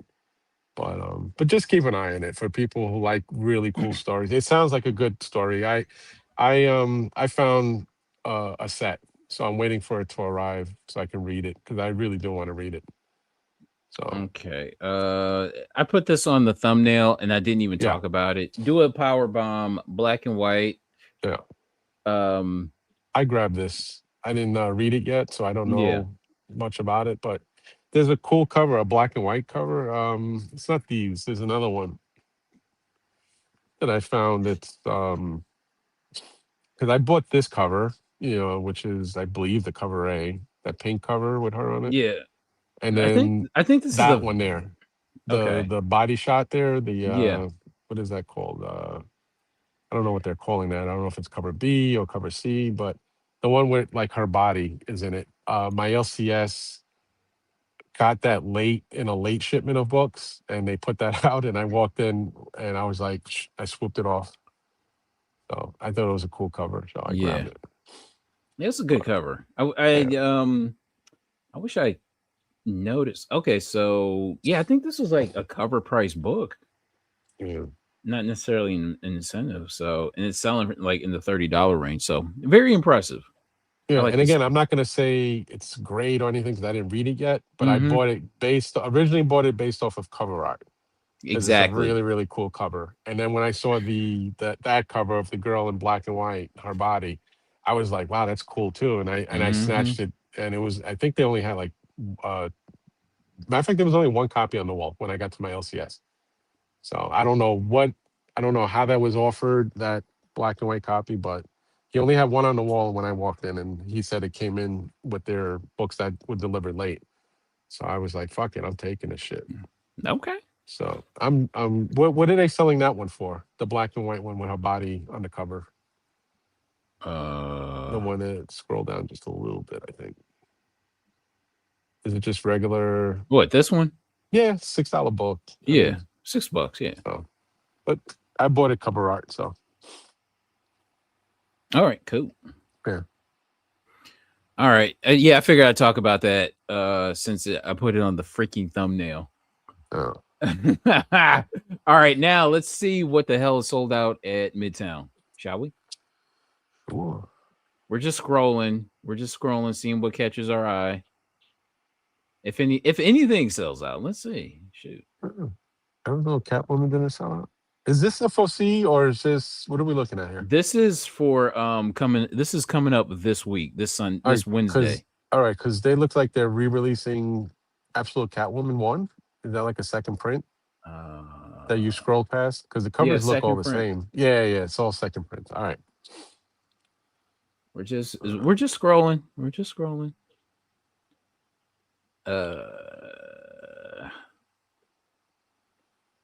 just trying to see what the hell. Dark Knights of Steel. I like these covers, but they don't go for anything. But these are really nice covers, though. For the original Dark Knights of Steel, those were really great covers. Okay, nothing from DC is sold out. Lobo. Are we going to have any winners for this week or no? Not unless there's a Nightwing cover with his fucking pants off. Oh, let me see. I'm sure there's one somewhere in there. Oh, here we go. Here we go. There you go. You got a shirt off cover. Dan Mora. Didn't he do that one already? Is that a re-release or something? No. No, foil or something. No, so it's regular. Number 140 swimsuit cover. There you go. Hasn't sold out yet. There you go. There you go. Nightwing. That might get some love. Believe it or not, that facsimile you just whizzed by. Which one? The Flash showcase. The Flash, showcase, yeah. Because they're actually doing it based on the original cover. It doesn't have that goofy thing. Remember how when they used to re-release the Millenniums? Yeah, I hated that. Yep. This is going to be a better seller because they'll offer it in foil, basic, and blank. So of course the guys blank. Right. So the people who really love Flash, you get a nice commission Flash on there. It's going to look really cool with the showcase. So I think that might get a little love. I don't think that's going to sell out. I just think it'll get some love when it's on the shelf. So. Yeah. Yep. I mean, I'm going to buy it too because it's just such a classic cover, or iconic cover. So. Superman Unlimited. Now, I got a quick question while you're whizzing by some of the DC. Do you think now the Supergirl buzz on comics is going to cool off, being that there's a lot of negative talk about the movie? Now, I'm not judging. I'm not saying I didn't see the movie, so I'm not saying the movie was bad. I'm just going by all the, because there is a lot of controversial or debatable opinions about the movie. So do you think like now Supergirl, because it did kind of get a little bit of a rush when it was on its way coming out. Now that it's out and it's getting she's getting goofed on. Do you think it cools off? I'll tell you what, let's take a look. It has to, right? Super GIRLW, Woman of Tomorrow. Let's see if this book has cooled off any. I mean, look at this. So it's still in the $30 range with like a day to go.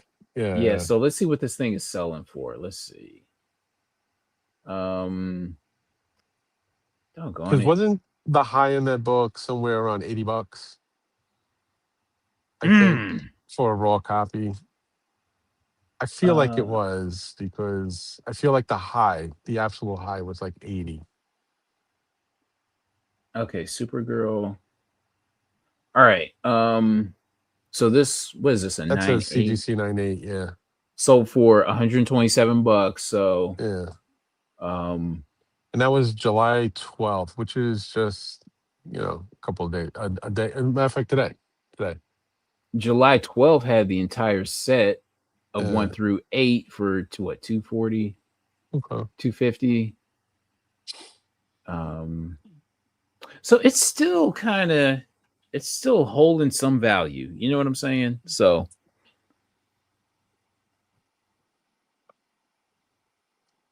yeah, 200 for the set. So I mean, it's still doing something. Doing something. And so it hasn't like completely faded away. There are DC or Supergirl or whatever hardcore fans that are disagreeing with the movie being bad. I've heard them actually say positive things about it. So of course, I think it's either 60-40 on love and hate. You know what I mean? Yeah. So I think the book is still going to do something. It's not going to go flat completely. I'm just saying, if it's going to cool off to the point where, are you going to see her appear on all the variants? And because they were really pushing her hard when the movie was coming. She was showing up on everything with the dog, and so. All right, yeah, it's interesting to see. Yeah, okay. July 5th, this Gary Frank variant sold for like $10 US. So it still has legs, oddly enough. Space Ghost Annual. Man. I know, right? I couldn't care less. the couple of things, the properties I didn't understand was bringing back Herculoids. It's cool, like if do a one shot and just end it. Don't try to do let's do 4-issue series, or don't do that. Just Space Ghost should have been a one shot or a mini series. It doesn't resonate really with modern day people. It resonates for a few of us in this. I think it's an age demographic thing. There had to be people saying, "What the fuck is a Herculoid?" Like younger, And why is Rob Liefeld doing variants of Herculoids or what's his name, Alex Ross and shit? Smile is hasn't it's did it sell out? No. Smile for the camera. No, nothing sold out. That's gonna be a good one there. Yeah, I was gonna say those two covers. Yeah, great cover. Yeah, those two covers right there are gonna be pretty cool. Godzilla Sonic. Okay. Mm. All right. I'm not seeing anything else. Star Trek. What else? Is there anything else? It's just, I don't know. This looks like no winners. Hey, that thing cooled off huge. That is Sword of Crisis. Jeez. Remember how hot that was? Like it's only up to issue 9. It's like nobody's talking about it anymore. And I bet you it's not a bad read. I think I read the number issue 2 and 3, and it was all right. But I never got a hold of number 1 because I think I said maybe I'll try to put it together a little set. And my LCS doesn't get enough requests to order these to have them stocked on the shelf. You know what I mean? I found number 1 third print. Yeah, they ordered just for the people who actually asked for them because they said if we ordered, let's say 25 copies, we'd probably be stuck with 15 of them. So I'm like, yeah, I mean, this is I'm surprised that's not sold out. I bet you it will at some point. Just because it has Invincible on the cover. It's not just that; it's a really cool homage to the death of Supergirl. Yep. Maybe it's because he's holding a dude in his hand, and it should have been a chick. Who's the girl that the one that's always in pink? What's her name? Cover Girl? No. What's her name? She's got like a Star Sapphire. Star Sapphire. Nah, she's the chick that I think kind of loves him or likes him. Adam Eve. Adam Eve. There she is. Yeah. I'm surprised. Like if you put Adam Eve there or something, it probably would have sped that up a little bit. As far as sales. Yes. Yeah. All right. Yeah. Well, this is a book to look out for, I think. Yeah. I don't know why. Whenever I see Darkness, I just think like early 2000s. Yeah. It still feels like an old property. Like it doesn't feel new. It feels out of date. The only way this is going to become something is if they actually legit option it, and you hear somebody say, "Yeah, we're looking to cast for a Jackie," and we're because it actually has a plot that you can transition into, some kind of a movie or a small series. I mean, like he's a fucking hitman that came across the darkness, and now he kills everybody with the darkness, which is pretty cool. I actually liked the darkness when it first dropped in back in the days. Mm-hmm. I was actually into it. So, and it was even cooler that they crossed him over with Witchblade because she was kind of cool too. She's a detective in New York City and he's a mob hitman, so it kind of like made sense to do it. Yeah. So. All right. Deadly Tales of the Gunslinger. All right. Department of Truth is chugging along. I'm gonna be honest with you. I thought it was over. When you just showed that cover, I was like, "What?" Yeah. I didn't even know it was still going. Okay. Dork number 6. We're at number 6. We're Dork. Okay. I got a little bet with McClay that I didn't say it was going to be over. I said it's going to basically start to completely fizzle out, meaning I'm not talking about exclusives or meeting Brett B not being exciting or whatever. I just said the talk or hype of Dork was going to die around issue 7, I said.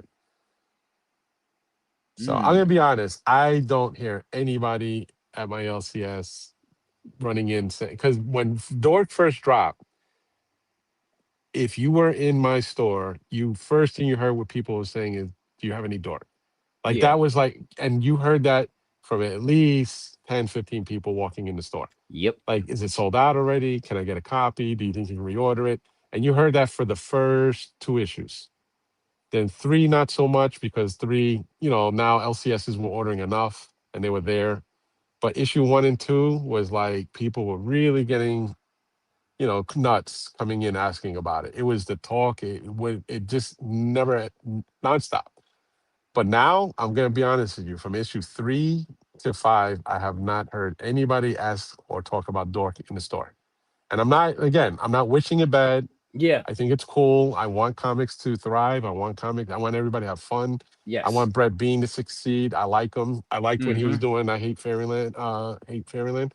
So there's no hate. I'm just saying, I told Brian, I said, I really think, because of Absolute Batman blowing up, and then you got Mark Spear's Monsters and everything he does. Like, there's just too many really superpowers still going on for Brett Bean to come out of nowhere and say, I'm going to do my own thing.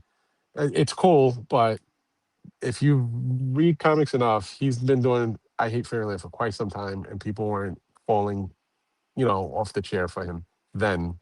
So I think by 7, it was just kind of like, ooh, power down just a little bit. Yeah. But I think the exclusives are always going to get love, because you got a lot of really cool covers, and people are like really, really excited about exclusives now,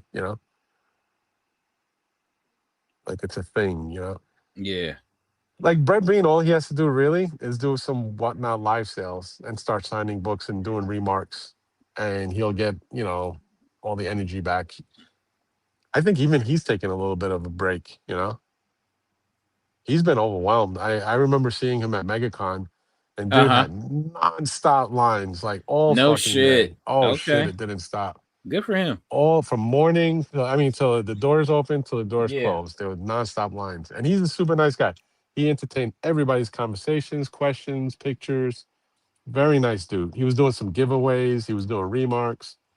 But I think he kind of wore himself out too. M1 might be something, but I for me right now, it's still cover by. Yes. They got Jay Lee in there. I like Jay Lee. Old school, but I like him. Now he's still doing his thing, man. After what, 30 plus years? Shit. Yeah. He's been around since what, early 90s? Hell yeah. I remember him doing Namor, the First Mutant, back in the early 90s, like around 92. 92, 93. 92, 3, yeah. So I don't know, man. It looks like we don't have any winners this week. Ain't nothing sold out. Something epic. This is a cool cover. I don't know why. I love this cover. What is that, Friday the 13th? Yeah. Something epic. Yeah. I like this. I like this cover. They also have go back up right there. That Crime Suspense Stories 22 homage. I ordered one of those because I love. That's one of my favorite homages. Anytime somebody does a Crime Suspense Stories 22, I get them. I don't give a shit what character, what book, or whatever. I love them all. So, Super Creep Show. Never seen this before. FF1 that comes out this week, right? Yep. Yeah. I've been grabbing all of those Creep Show homages. Can I tell you why? Why? Because when they would remember they went on that run where they did Spawn homages of all Marvel covers. Yeah. Right? Oh yeah. And people were like, I'm telling you, I bought every single one of those, and I bought like quadruplets of them. And then when they did the black and whites, I bought them again. When they did the foreign Mexican versions, I did all of those. and people weren't really feeling it around because Spawn went through phases. You know what I mean? Like you always Yes. had the hardcore Spawn collectors getting them, but Yep. the regular population of collectors kind of like fell off a little bit. And I was buying all that shit, and look at the prices they get. And I was just like, you know what? Creepshow is kind of taking that route. They're doing all of these insane homages of just classic, iconic covers. And I was like, let me just buy all of these, So, Okay. and I love horror, so it works for me. It's like, even if it doesn't turn into anything, I still like it. So that makes sense. this shit is good. I read this. It's gotten really good. It's it's a fun read. It's a really cool read. I like this cover. I think this is a standout cover. Yo, Tigress Island had us, remember from day one with their covers. Yeah. Remember the first time you talked about it? And we talked about it with FOC with issue 1. And it blew up where it was sold out everywhere. And even Whatnot was sold out on them. And I was just like, man, but issue 1 sucked. It sucked really bad. The read was horrible. Mm-hmm. And I think that's when I went, I said, this is going to be like a dud really quick. And then when issue 2 was a little better. And then 3 up to whatever it's up to now, I think 6 or 5.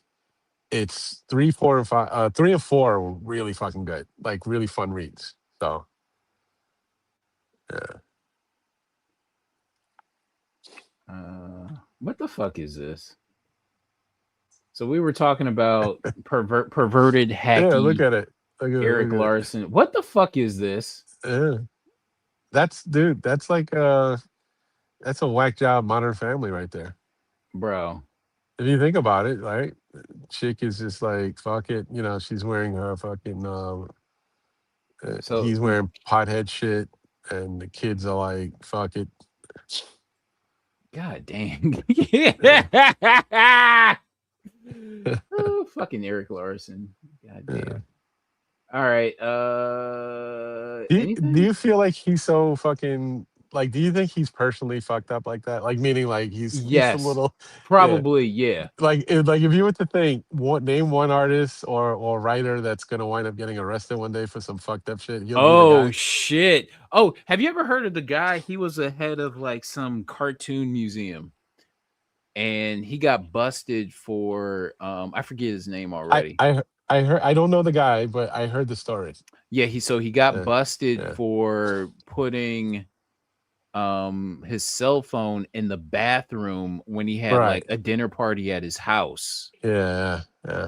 And he got busted for it, and and kids were using the bathroom as well. You know what I'm saying? So it's fucked up. Yeah, man. I forget the guy's name. Otherwise, I'd say it. But yeah. But I'm not saying Erik Larsen is like that, so don't mistake that. Right. If you ever see the guy in person, he looks like he should be writing like Stephen King movies. He looks like a dark dude. He's a big, tall dude. He's always been balding since the 90s. Yes. His eyes slightly crossed, like he's a little bit cross-eyed, and he signs like this. Like when you try to go up to him, whether it doesn't matter where he's standing or sitting. Yeah, he puts the pen like this. Oh my god, really? Yeah, he's done commission art for me.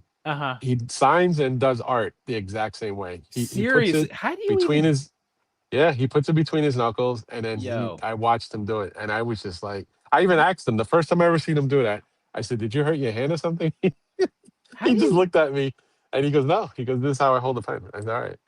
This is so weird, bro. Hold on. Let me see. Yeah, he puts it between his. My brother used to do that, but my brother's a really fantastic artist too. Yeah. So it might be a trick I don't know about, but he had it like this, bro, like this, and he'll do it. He did a full fucking bust and headshot of the Savage Dragon for me on in my sketchbook, and didn't charge me a penny. I offered to pay. He said, "No, don't worry about it." He's a super nice guy. But he looks like a scary dude a little bit. Like, if you didn't know him. Yeah. Yeah. For whatever reason, that's a decent cover. For whatever reason, I like this. Yeah. That's a Rivals cover, so yeah. Mm-hmm. That's probably what he looks like in the game. It's better than the fucking the the other version. Did you ever see that other No. version where he's wearing like I don't know, like a leotard or some shit? Oh, And really? he's got all his junk fucking protruding through the fucking his through where his Yeah. where the crotch area is at. Yeah. It's really strange. I don't even know if that's going to be a cover. I think it was just like some clip from the game somebody was sharing. Yeah. The heck is this? Okay. Nothing sold out for Marvel, it seems. I don't think anything's going to sell for Marvel yet. Not even a variant. Although the Punisher stuff might be muddling that line. They're starting to get some heat. I mean, it's picking up, I see, with the what is that Black Cat crossover he's doing? Yeah. The people seem to be liking that because I noticed that sells out immediately on Wednesday.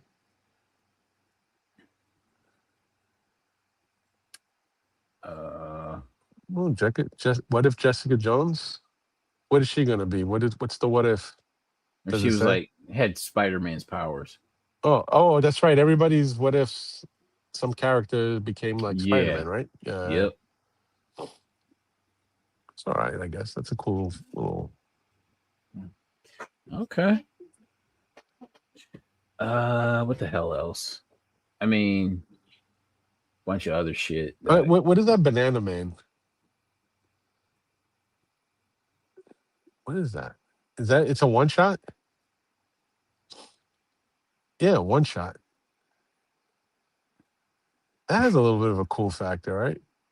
Like meaning it's because it's homaging a couple of covers, and I know if you ever played video games, I'm not ever, but I mean Fortnite, they had a popular character in Fortnite who was Banana Man. I don't know if he was called Banana Man, but he was an actual, the guy in the suit was the banana suit. So this might have some legs because it is Spidey McFarlane homage, and it is a variant. So yeah, this could do something. All right, that's not bad. It must be like a 1 in 25 if it's a $30 price point. Yeah. I'm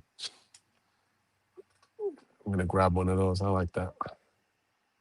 Catacomb of Torment. These are some really good covers, in my opinion. Yep, I get them all when I find them. But my LCS, I don't ask for it to get pulled because I just don't need any more pull in my fucking box. But, right. But if I do see those, I so hard to like leave it there. I always grab because it's such a throwback to like the older stuff. So this Dungeon Crawler Carl, nothing sold out, huh? Nothing. That's shocking. Not even the variants. Could it be that on Whatnot, every fucking live streamer has already been selling 100 copies of these already? Yeah. They've been selling them since, what's today, Sunday? Since Friday night. Because a lot of these Lunar account holders get their books in Friday. So I noticed Friday night and yesterday, a boatload of sales of that Dungeon Carl. So Far Cry the Herd #7. So this some that finally sold out. Yeah, that's based on the video game, right? Yep. Far Cry. Yeah. And it's also wasn't it a I want to say a manga or a Japanese anime from back in the days, Far Cry, before it became a video game. It was. I didn't know that. So I feel like I've seen because I used to buy a lot of the anime movies like Ghost in a Shell and Ninja Scroll. I feel like I've seen something that was called Far Cry. Or maybe it's just a video game. Maybe it was just a video game, and that's why I think that. Okay. But that doesn't surprise me though. Anytime somebody does a really, a video game property, it kind of moves. Actually, this is a good cover. I love that an Uncle Sam cover. Yeah, that's like what is that? Jaws 2, right? The movie posted of Jaws 2. Yeah. It's not bad. I mean, obviously I have all of these already pulled to me, so I guess. do they have the on Midtown? Do they have the incentive? Yeah, right there. Wow, $90. Gosh darn. Shit. Gosh darn. What the? Okay. Yeah. It's a cool incentive, but I don't know Yeah. about $100 cool, but it is cool. Yeah, very nice cover. I guess I'm spoiled because of what I don't pay for the incentive. They give it to me. Or it's Oh. because I order enough of each cover to get it for free. Oh, okay, okay, Yeah. okay. Yeah, what happens is when I set up at the smaller shows, I package one of each cover for hardcore. And one of the places I set up at, there's no LCS over there. So usually the guys that come in, they buy up all my extra. But I keep the incentive, so I don't pay. But so when I see, I probably, if I didn't get that, I probably would pay 90 for it. But that's the problem with being spoiled. Right. Ooh, what is that? That you just? I can't. No, I'm saying, what's it called? Not You safe don't have to for stay work. on it. NSFW. NSF West. Yes. Oh, okay. All right. Yeah, I guess I had to scroll Looks right past interesting. that. I had to scroll right past that. Oh, some more bad idea stuff. Yo, Bad Idea is putting a lot of good shit, man. Yeah. I'm having fun with a lot of their new stuff. So All right, cool. I guess for people looking for a nice, easy read and cool Yeah. stories, fresh stories. So, and This is, Prophets of Doom, never heard of it. Is that Boom? Who's putting that out? Midnight Factory. Ever heard of them? Never heard. Oh no. I think this is not their first book though. I think they've done something else or a couple other things. I've heard the name before. I've heard McClay bring it up on his show. So I mean, they must have done a couple other things. Conan, Supermondo, never heard of it. Mega Mutts.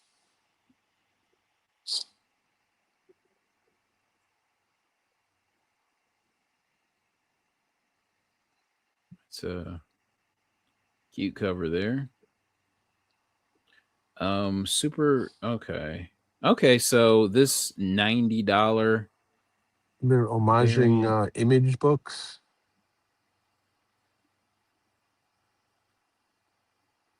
Okay. Whatever this is. All right. Oni Press. Isn't that the same company that does like Street Fighter and shit like that? Oni? Weren't they doing Street Fighter for a hot minute? Oni Press or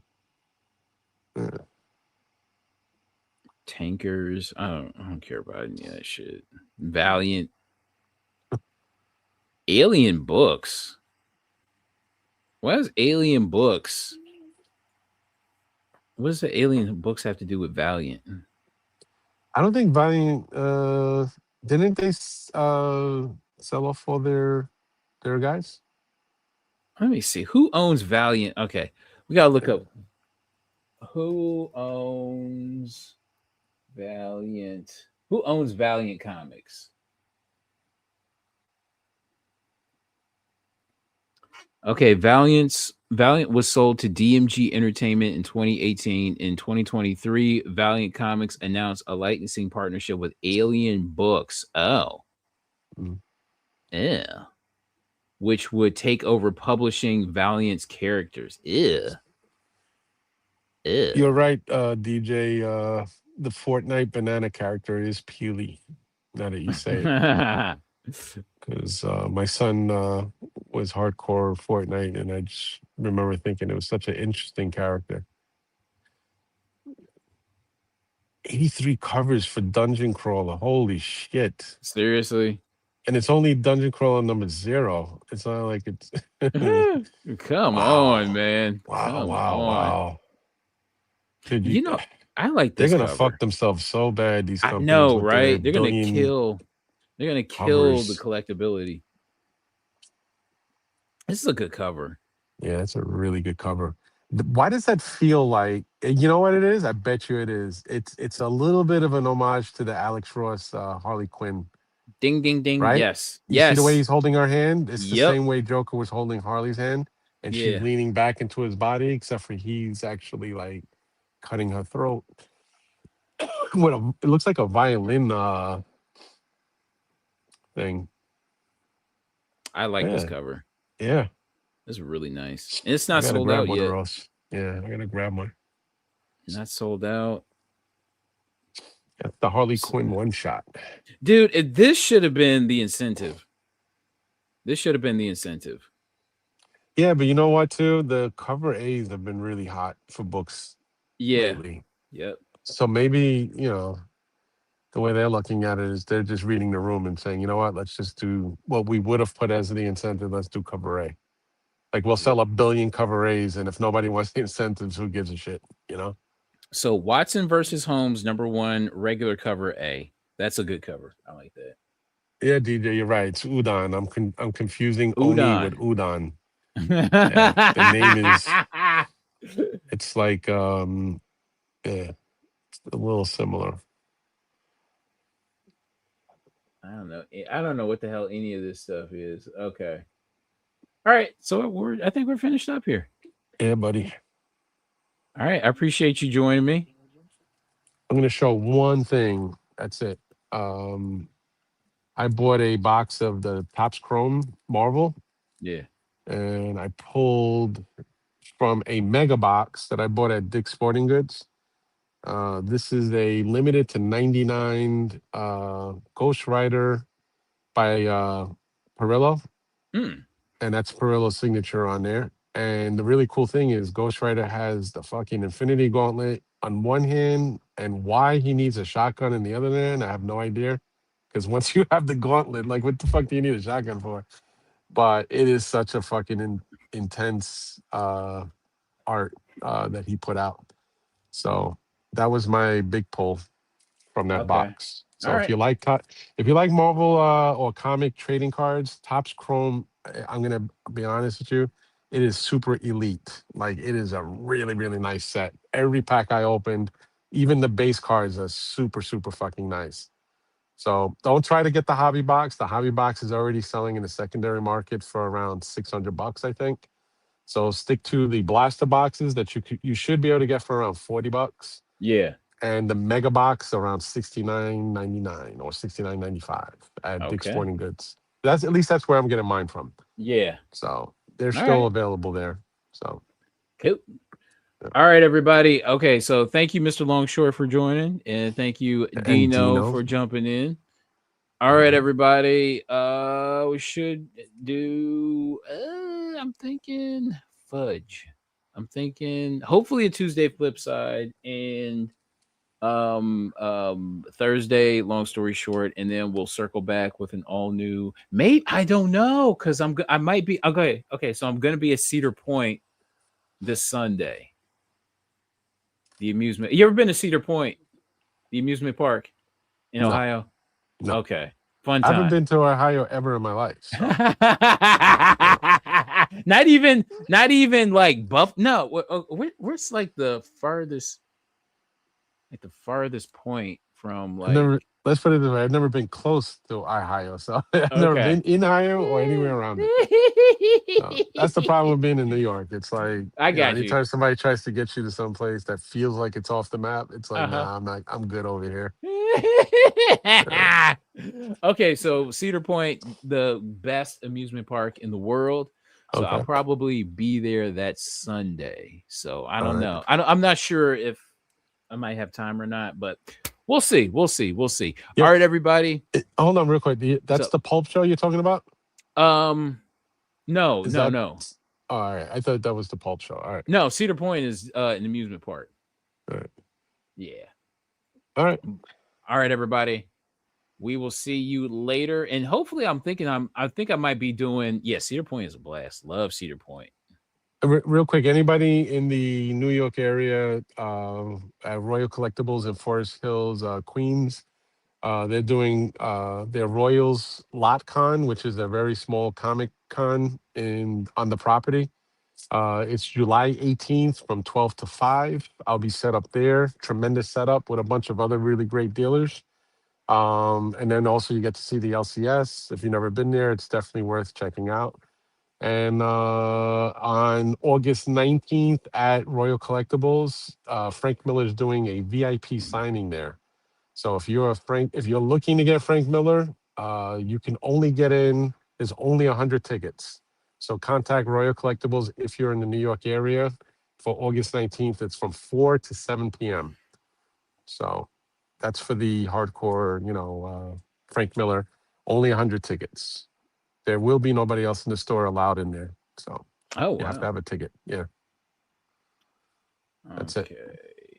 What's the calendar? So I'll probably be there on the 19th.